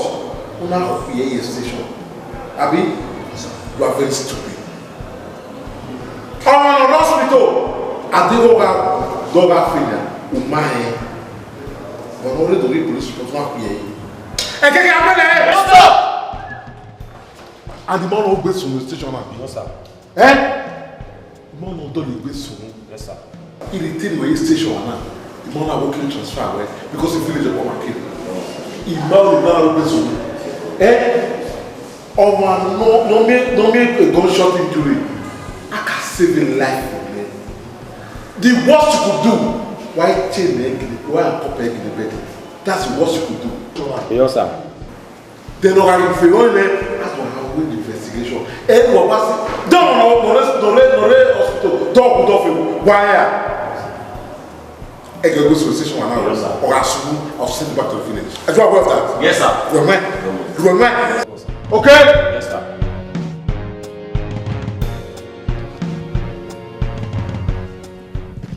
10 o'clock when you are Manasi, 12 what to you might give after 10 years, Manasi. Oh, no, very after 10. Oh, my lady.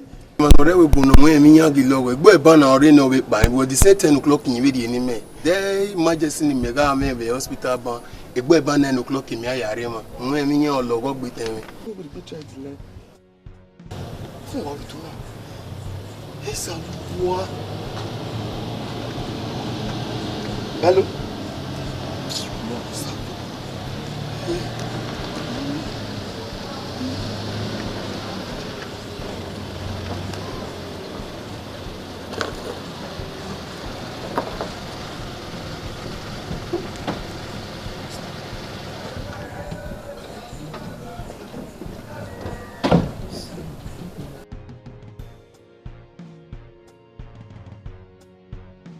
That should be the place.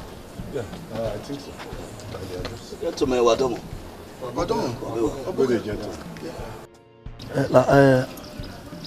I think I want where Mr. Timothy is there. Yeah, no, no. Good. We are at the right place. Yeah. Now, with the text message not sent the one Mr. Idada. No, my dada. Good. We're not over by 10 o'clock. He came on last 10 o'clock. 12 to me. Well, the problem around is that, according to the report, about 2 streets to his house, but you were in an attack and I used to see fear. Two streets. When I describe it, so it traces my hair, you know. Easy. Ultimo Marutoba. Obiokani. On a direct, on a with the pan in my money, in a way else. Hello, boy. Wait. Jesus.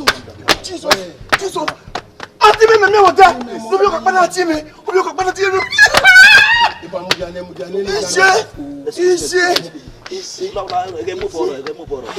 And moreover, you're not Russia, the hospital. What's the name of that hospital? Achievers Hospital. Achievers. Yes. Hospital ni menanguna. So see me ya rush the ban when you are police report here. What a coincidence. So you know we not real police before I real police report we have ferry on our who. Where?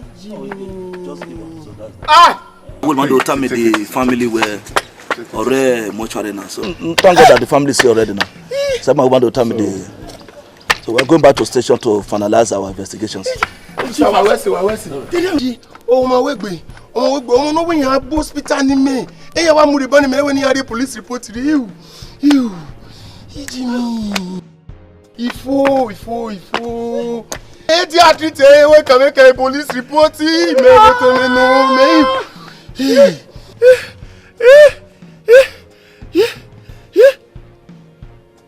Ona mo adiedo. Ona go esuse. Ona fi ebo, ona fi ayigwe. Ona woni abala me. Ori si megbe.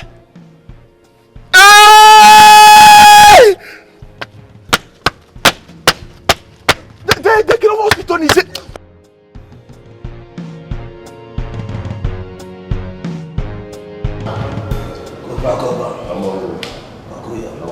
hear me here, sir. Why he? If I didn't them man, no, that one man give me. Make me your talk. What's that the one with you go boy? It's a new boy. Women who buy me the one. Where Pama there? Go by where ye. I'm a transfer. I will transfer. Eh, my way, why you want ya? What's another care? Yeah, my dear. Come on, now you give me reports. Yeah, a driver no have motor can be no pay my boss me. So what say you are I have criminals so you not attack him out. So luckily for me, he are now in my yawolone. So but Osaloba na you kill dollar son. In a me and now when a day need to report. And the most important of it, a man anywhere in your power way. No, who will swim or not working. Yeah, I know that because in your bio, so you Corporal, sir. Yeah, Barrow. Okay. You know, what give me just little statement. We know why I say work here immediately. Statement. We know why I say well, why work here now? You better make a move, please.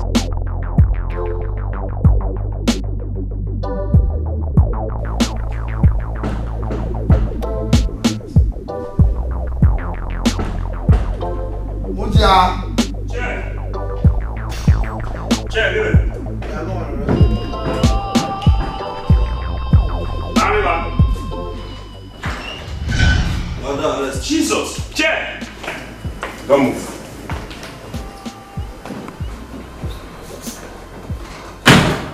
Bosu, yeah.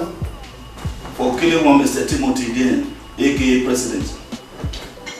What's the matter? Don't move. Stand there. On the noir. My camp was in Gimaria station. As I will defend myself. So my boys, they are not part of it. Quiet! There's a warrant to that effect to arrest anybody in Mariniana. So you and your boys, you are under arrest.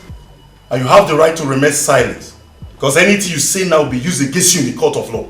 And you have the right to attorney. In case you cannot afford one, they still will provide you with one. Now move it! Move! Boys! Move it! Don't worry. There's no problem. One